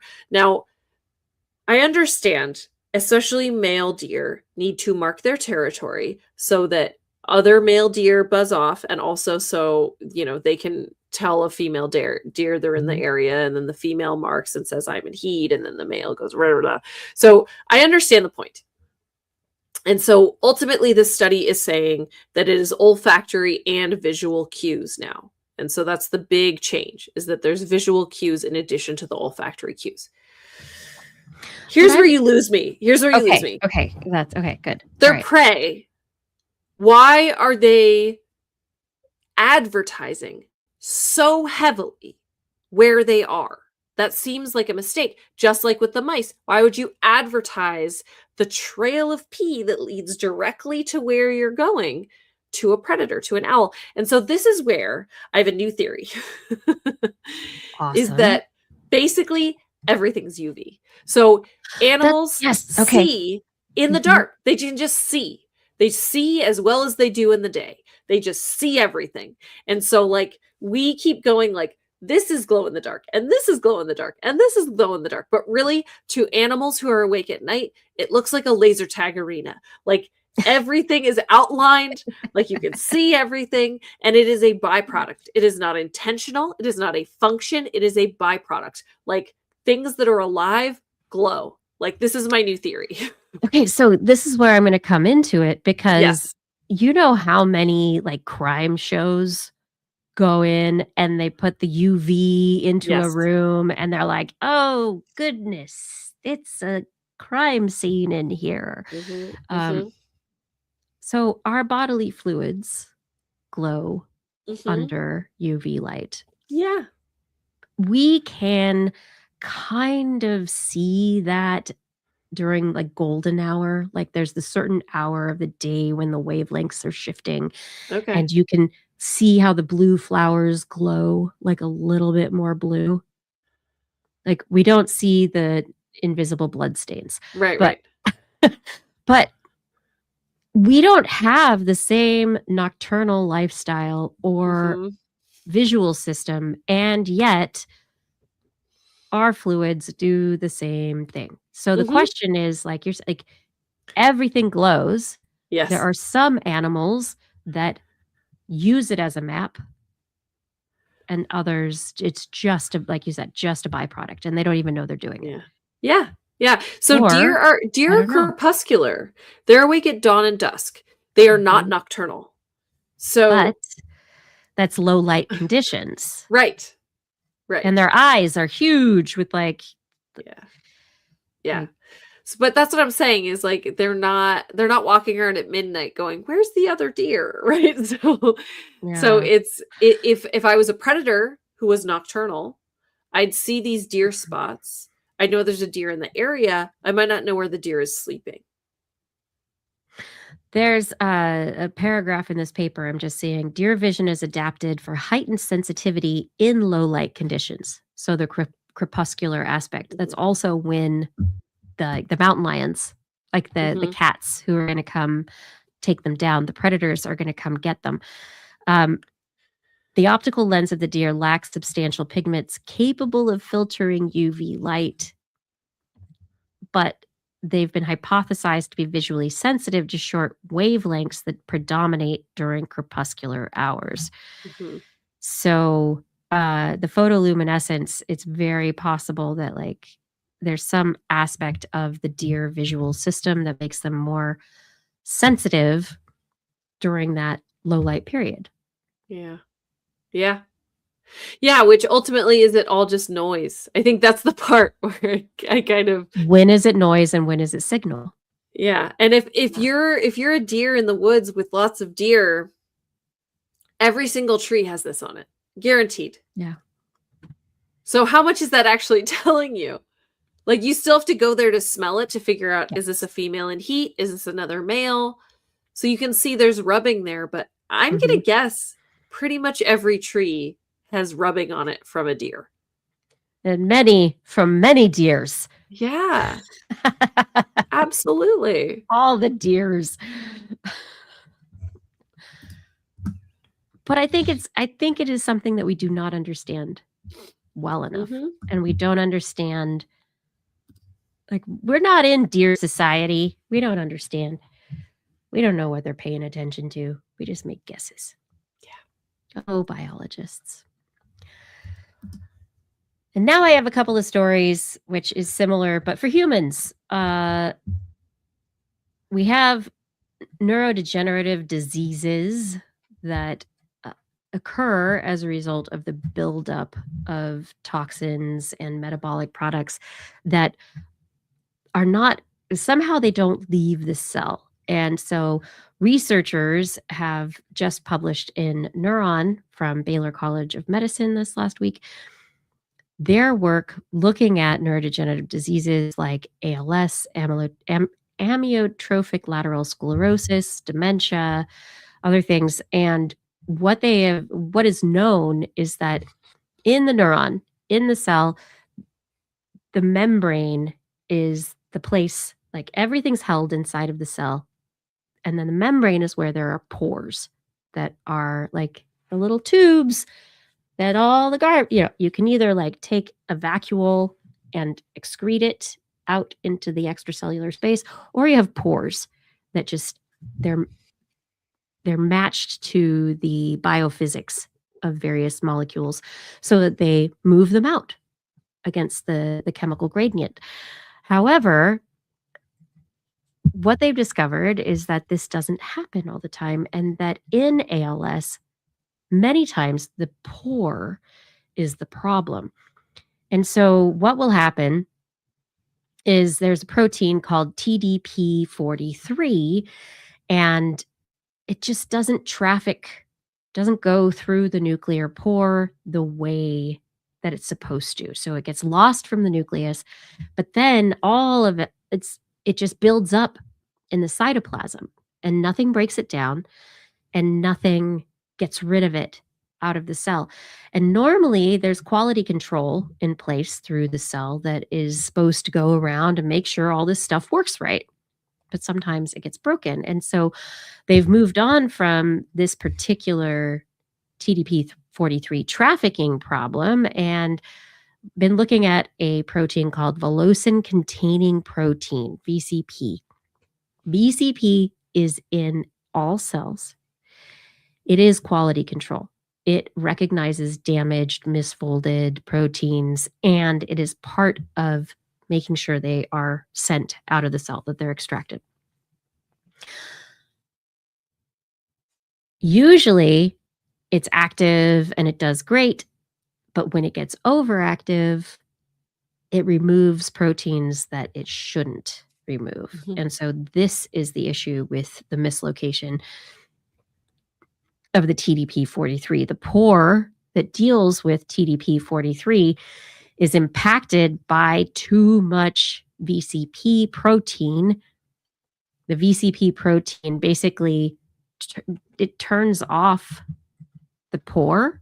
So the pore, or it shifts the pore. So the pore is broken so that this protein that is normally in the nucleus goes to the cytoplasm and needs to get moved out of the cell. And it normally is moved out in a very regular way. Suddenly, the exit door is closed. And so they're looking at, there are cancer drugs that inhibit this VCP.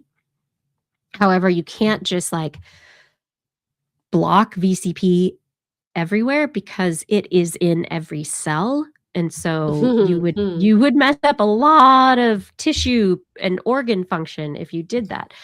And so for the very specific aspect of the neurodegenerative process and ALS and other dementias, what they're trying to do is see how they can, whether they can find VCP protein inhibitors in the cancer drugs that we have currently that are more focused on just neural tissue, or whether or not there's some way we can find a target that just goes after what's happening in the brain as opposed to everywhere.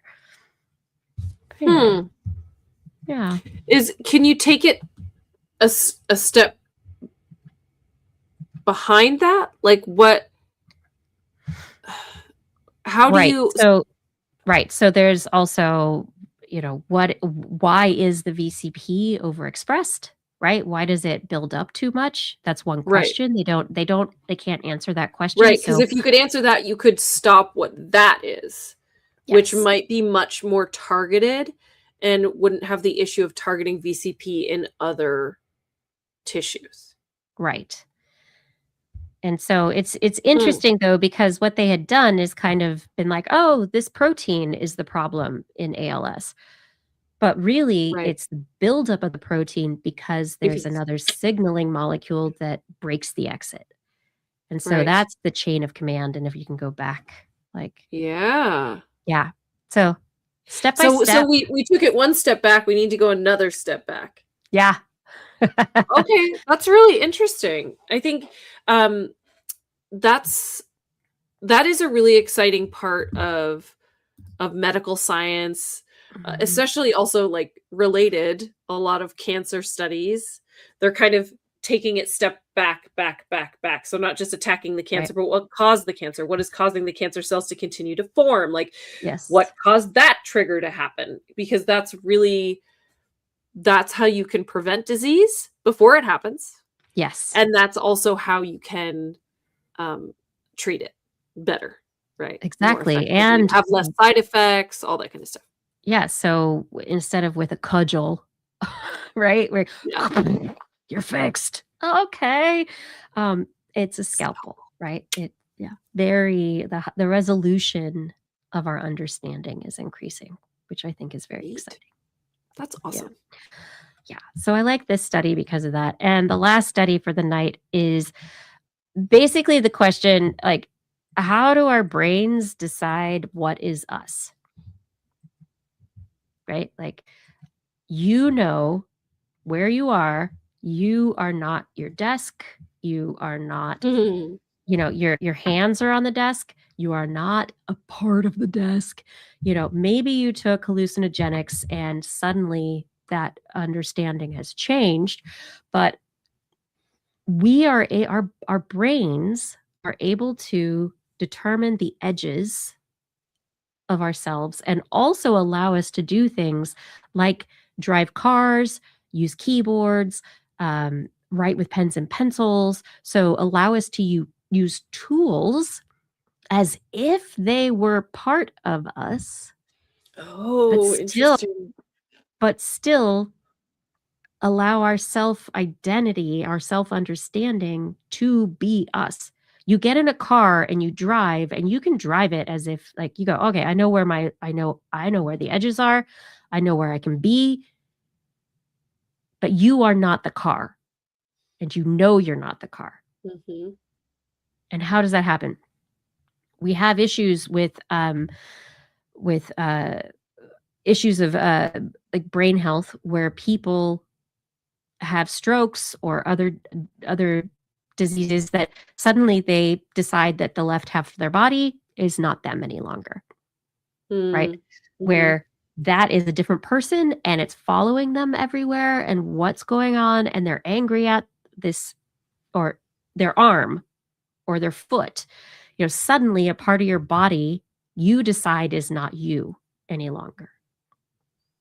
The other side of that is if you've had an amputation. Yeah, phantom limb. That's the next thing I was going to ask you about. Yeah. And so then there's phantom limb on top of that, like where your body won't let it go, where it thinks it is still owning something that does no longer exist. Yeah. And so at the Karolinska Institute, researchers, they just published in Nature Communications their work into alpha oscillations, which is a very high frequency oscillation that occurs. And they were recording using EEG recordings. They did brain stimulation. They also did computational modeling. They had 106 participants as part of the study. But basically, they attempted to determine how physical, tactile, and other stimuli add up to give you your sense of body ownership. They did play with the rubber hand illusion, which is this mirror test where you have your hand underneath a table, and then on top of it is a rubber hand. It's not your hand, but you look at it and it's in a place that could be almost your hand. And so, yeah, and then a researcher will stab it, or do something terrible to it, make it hurt. And then the person feels the pain even though they were not hurt. And so in this perceptual task, what they were recording were the alpha waves of the participants. And so what they found, participants who were like more likely to go, rubber hands, not mine, and to make a determination, a differentiation, they had more faster, like actually stronger alpha waves in their brain when they were making that determination than individuals who were more likely to go like, that hurt. Oh my gosh, you hurt my hand. And then be surprised that their hand was under a table. So they moved on from these rubber hand experiments, and they were able to determine that there is a part of the brain that is more involved in this than we would have thought. And so what they basically have determined is that there is this fundamental brain process shaping our continuous experience of being embodied, and it could go away at any point in time. The alpha wave frequencies seem to be very important in managing this. They were able to make those individuals, any individual, change their perception of whether or not the rubber hand was theirs by doing electrical stimulation of the brain. So they did external stimulation to different areas to increase alpha wave intensity. And so those individuals who are like, oh my God, my hand was stabbed, they increased the alpha waves and they went, oh no, that's not my hand. And they were able to get the alpha waves to a point to have those individuals who were fooled actually realize the difference and what was going on. So anyway, but there, it seems to be that that they'd like to not just determine the alpha wave frequency, but see how they can use this to shape and contribute to things like fake limbs, so prostheses and other things, so that it could allow people to have a better sense of self for those individuals who maybe have lost limbs and are having problems accepting those body parts as their own. But anyway, your brain's got waves, and it has to do with like the synchronization of high frequency waves in the brain, basically like it's sensory and cognitive, like the networks of the brain coming together to make a determination of what is real and what is not real. This could also influence virtual reality as well. To make virtual reality more real as well. They're just trying to make the Matrix, Kiki, aren't they? You can't fool me. I know. Can I ask a kind of tangential question? What is non-invasive electrical brain stimulation? Yeah. So the same way that an EEG can be like a cap with multiple sensors that will read brain activity, you can also have conductive paste electrodes, that sends electrical activity into the brain, so that people have been using it, this kind of stimulation for muscle stimulation and for brain stimulation for a while. But so the alpha rhythms are like across the brain enough that you can just be like, I'm just going to put electrodes on your forehead, and that's going to be good enough to increase or decrease your alpha rhythms. Not just it has to be put in the right place, and it has to be the right kind of stimulation because of the way that the alpha rhythms are generated. But yes, if you stimulate certain areas of the brain in the right way, you can influence the overall brain frequency. Yeah, that's really interesting. The overall brain frequency. Okay. Because I feel like a lot of the study, the brain studies that we talk about on the show, a lot of them are like in order to adjust brainwave activity, it's much more invasive. You have to like crack open the skull and mess with the brain directly, basically. There's a ton where it has to be electrodes implanted in the brain, but there have been many, many investigations of I'm not remembering the actual name of the stimulation, but that use electrical stimulation from outside, similar to like the way that you can use electrical stimulation to deal with tight muscles or, those kinds of, but because of where you place the electrodes and how much stimulation you give it, that people are using it to treat depression. They're treating anxiety. Like people are doing all sorts of things with this. Like it's this is similar to like in the 70s electroshock therapy, right? Like it was obviously not a scientific out of that. Yes. Right. Yes, but it was a similar apparatus, I guess, is what you could say, right? It was just used a lot less. It was the cudgel you were talking about before, right? Yeah.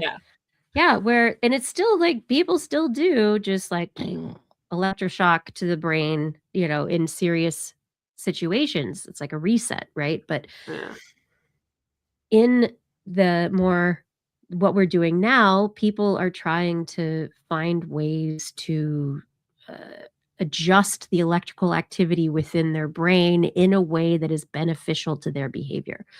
So if you're somebody who is suffering from, really terrible, depression or anxiety, like you're more likely to be like, okay, I will put electrodes on my head and see if I can change something. And it's not, and the frequencies and the energy, the power levels they use are not high enough to do any damage to your skin. And people suggest that there have been benefits. It's not everybody, and this is not. I'm not saying go out and like, put electrodes to your head. This is definitely the kind of thing that is still experimental. It needs to be done with the advice and oversight of a doctor. But people are using brain stimulation to help them with focus, with other issues related to mental health. I find it fascinating because it is the same it's the opposite of the EEG, where the EEG has the electrodes all over your head to kind of get a global picture of electrical activity. Whereas if you thought of the location of different electrodes for stimulating activity, you could actually potentially kind of pinpoint certain regions of your brain that instead of doing a global reset, you just change the local situation. And by changing the local situation, eventually you change the global because it's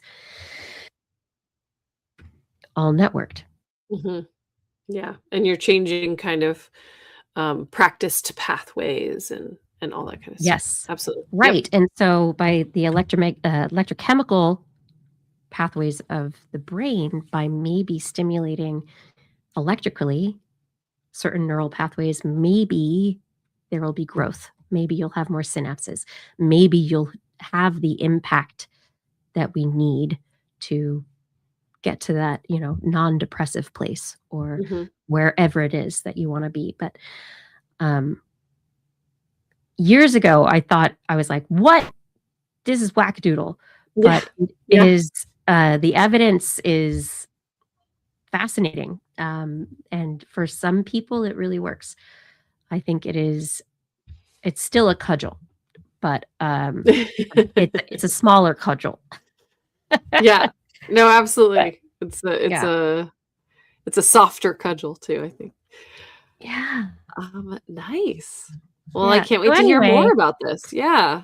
Yeah, your body is yours because of your brain and the synchronization of brain waves.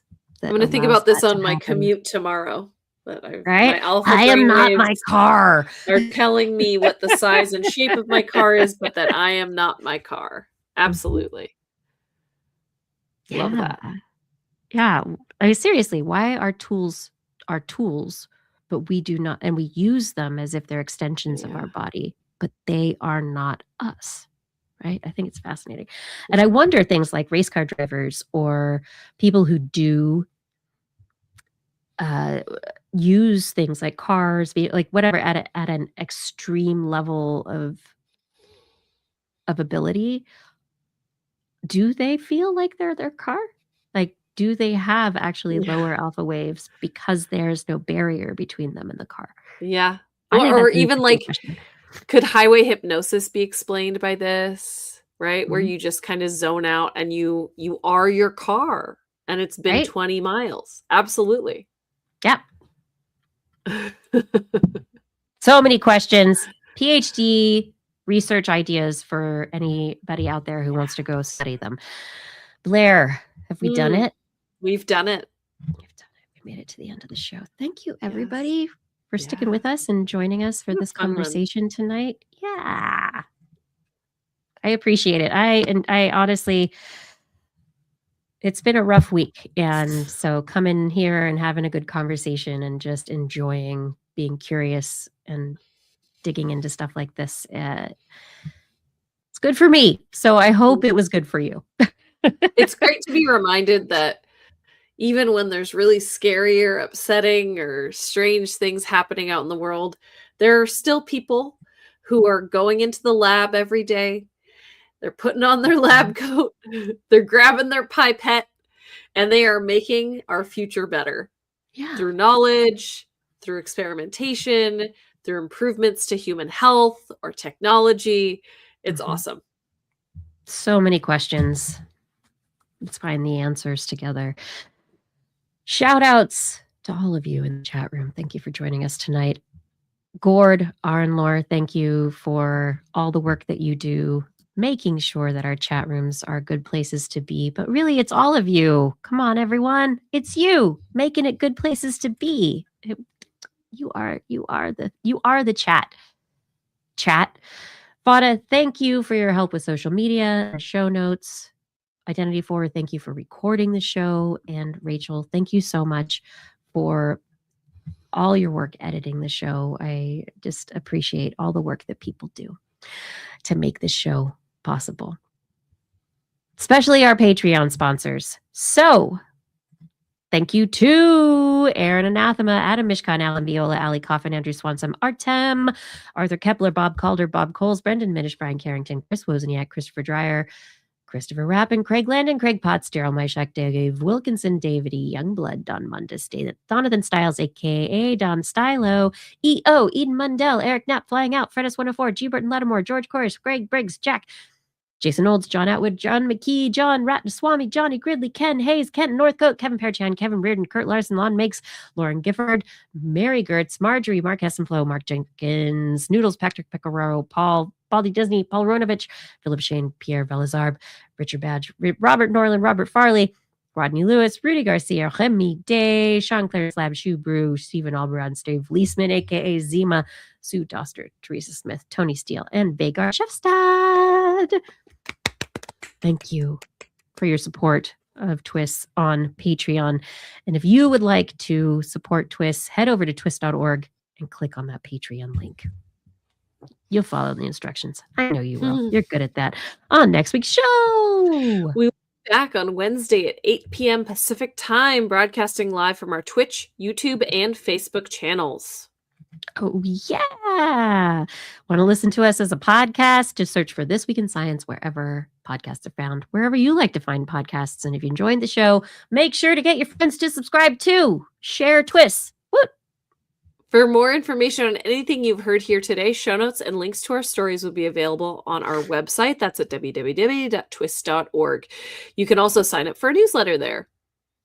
And we love your feedback. If there is a topic you would like us to cover, address, or suggestion for an interview, let us know on one of our social media accounts or send us an email. Make sure you put TWIS in the subject line so your email doesn't get spam filtered into a malfunctioning bear identification system.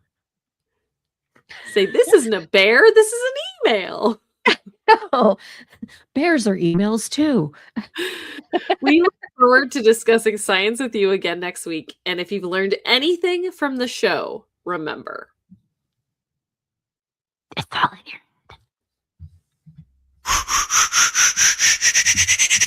This week in science.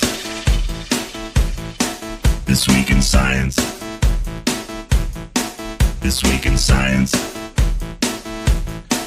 This week in science, it's the end of the world. So I'm setting up shop, got my banner unfurled. It says the scientist is in, I'm gonna sell my advice.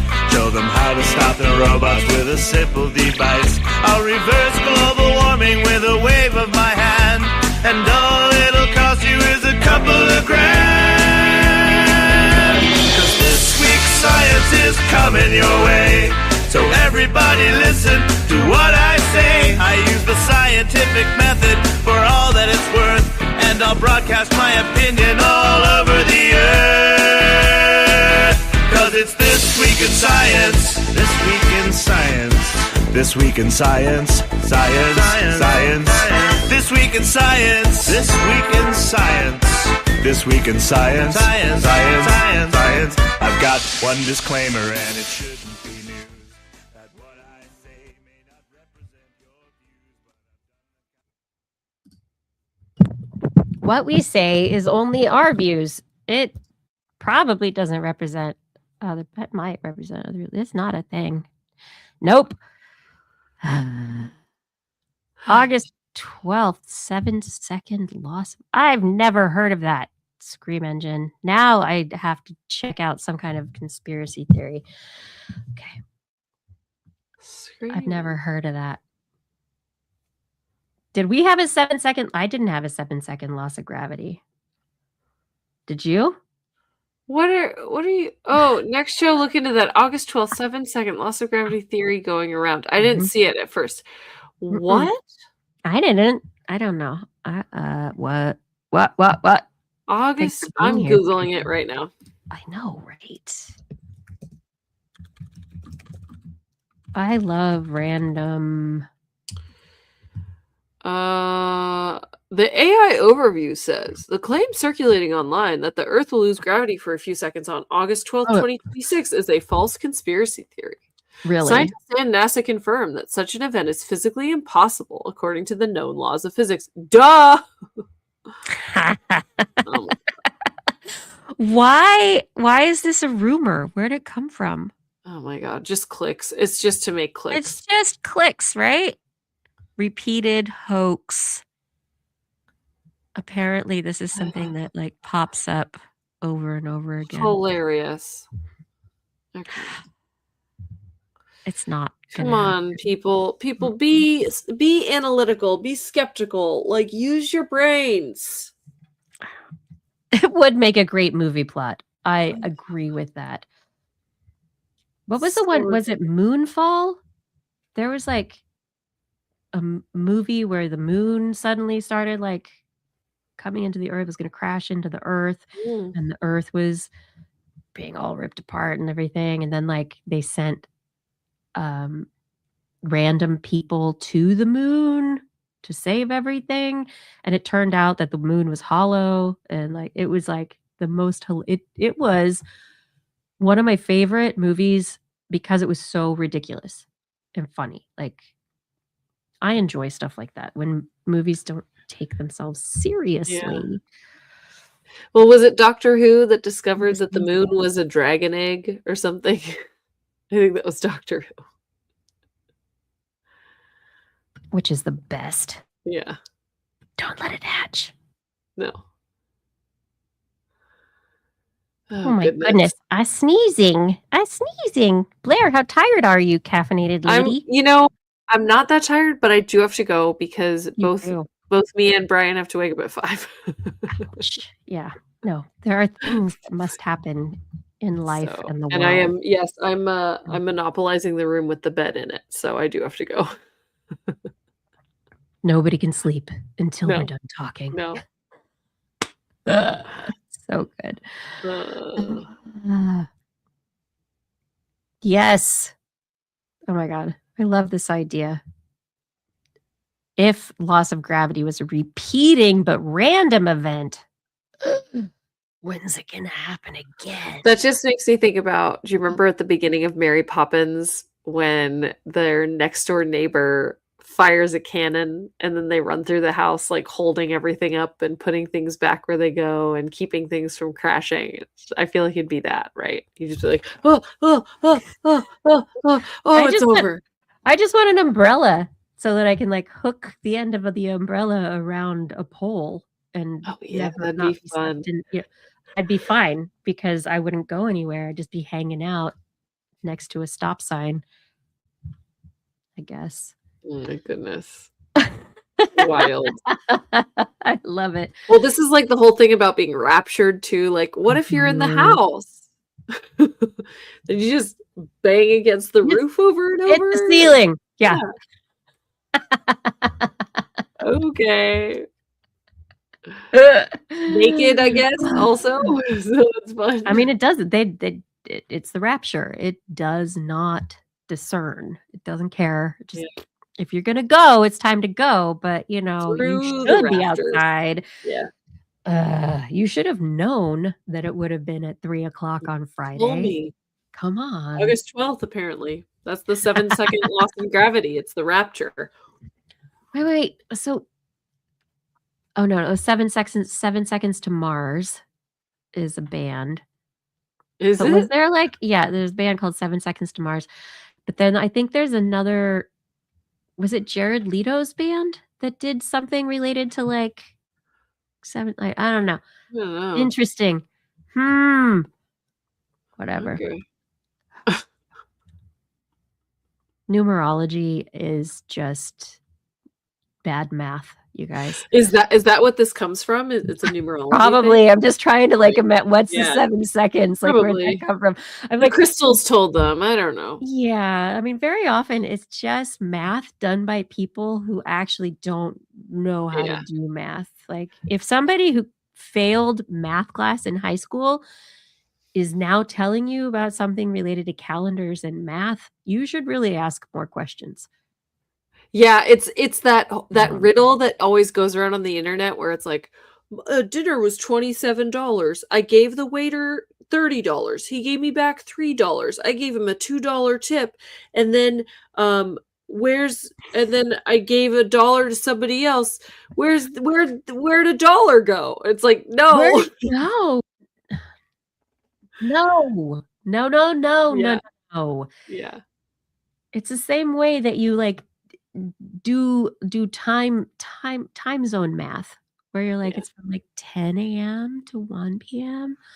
That's 3 hours. But if I don't know. Yeah, conspiracy with Dr. Kiki.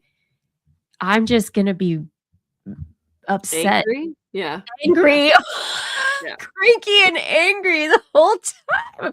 That's funny. Why? Yeah. Why? Mhm. Why'd you make that? Yeah. It'd be like, I don't know, what bad pizza did you eat? Come on. Yeah. What does this solve for you in your life? Why I do you don't need know. the conspiracy to be true? What how does this make you? Yeah. How does What do you have to gain by thinking the earth is flat? How does this help? Wild.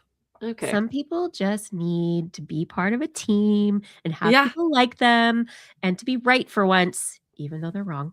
Um, and it's like there's a whole like people are yeah, it makes them feel special, Paul Disney. There's Yeah. like a whole feeling special is sometimes more important than the money aspect, right? Some people do it just to be special. Some people just do it because they want money. Some people are just liars Hmm. and they don't care. Don't you know? Birds aren't real. You blame anime. They're Screaming. cameras. Hilarious. They're little cameras. Birds are cameras? Yeah. Trees aren't real either. No. They're cell Mm-mm. towers. They're 5G towers. Mhm. Mind control. For the birds. Yeah, for the birds. They control the birds. It's their It's how- antennas. Yeah, it's how do the birds get their course. instructions? It's from the trees. Obviously. Come on. Ugh. Go to bed, Okay. Blair. Yeah. All right. Say goodnight, Kiki. No. Oh. Say goodnight, Blair. Good night, Blair. Say goodnight, Kiki. Good night, Kiki. Good night, everyone. Thank Good you for joining night. us for another episode of This Week in Science. We hope that we will see you next week. We will have so much more science. I have an interview planned for next week also. I see. I'm excited. Yeah. It's going to be an interesting. What you want to know why windmills are getting all sorts of flack? Because We're gonna they're talk about it. destroying those drones that we call birds that I was just talking about. Yeah, I said windmills, but I meant wind turbines. But like, Yeah. It's, it's a whole thing, and we're going to talk to a reporter who has I'm been excited. talking to people.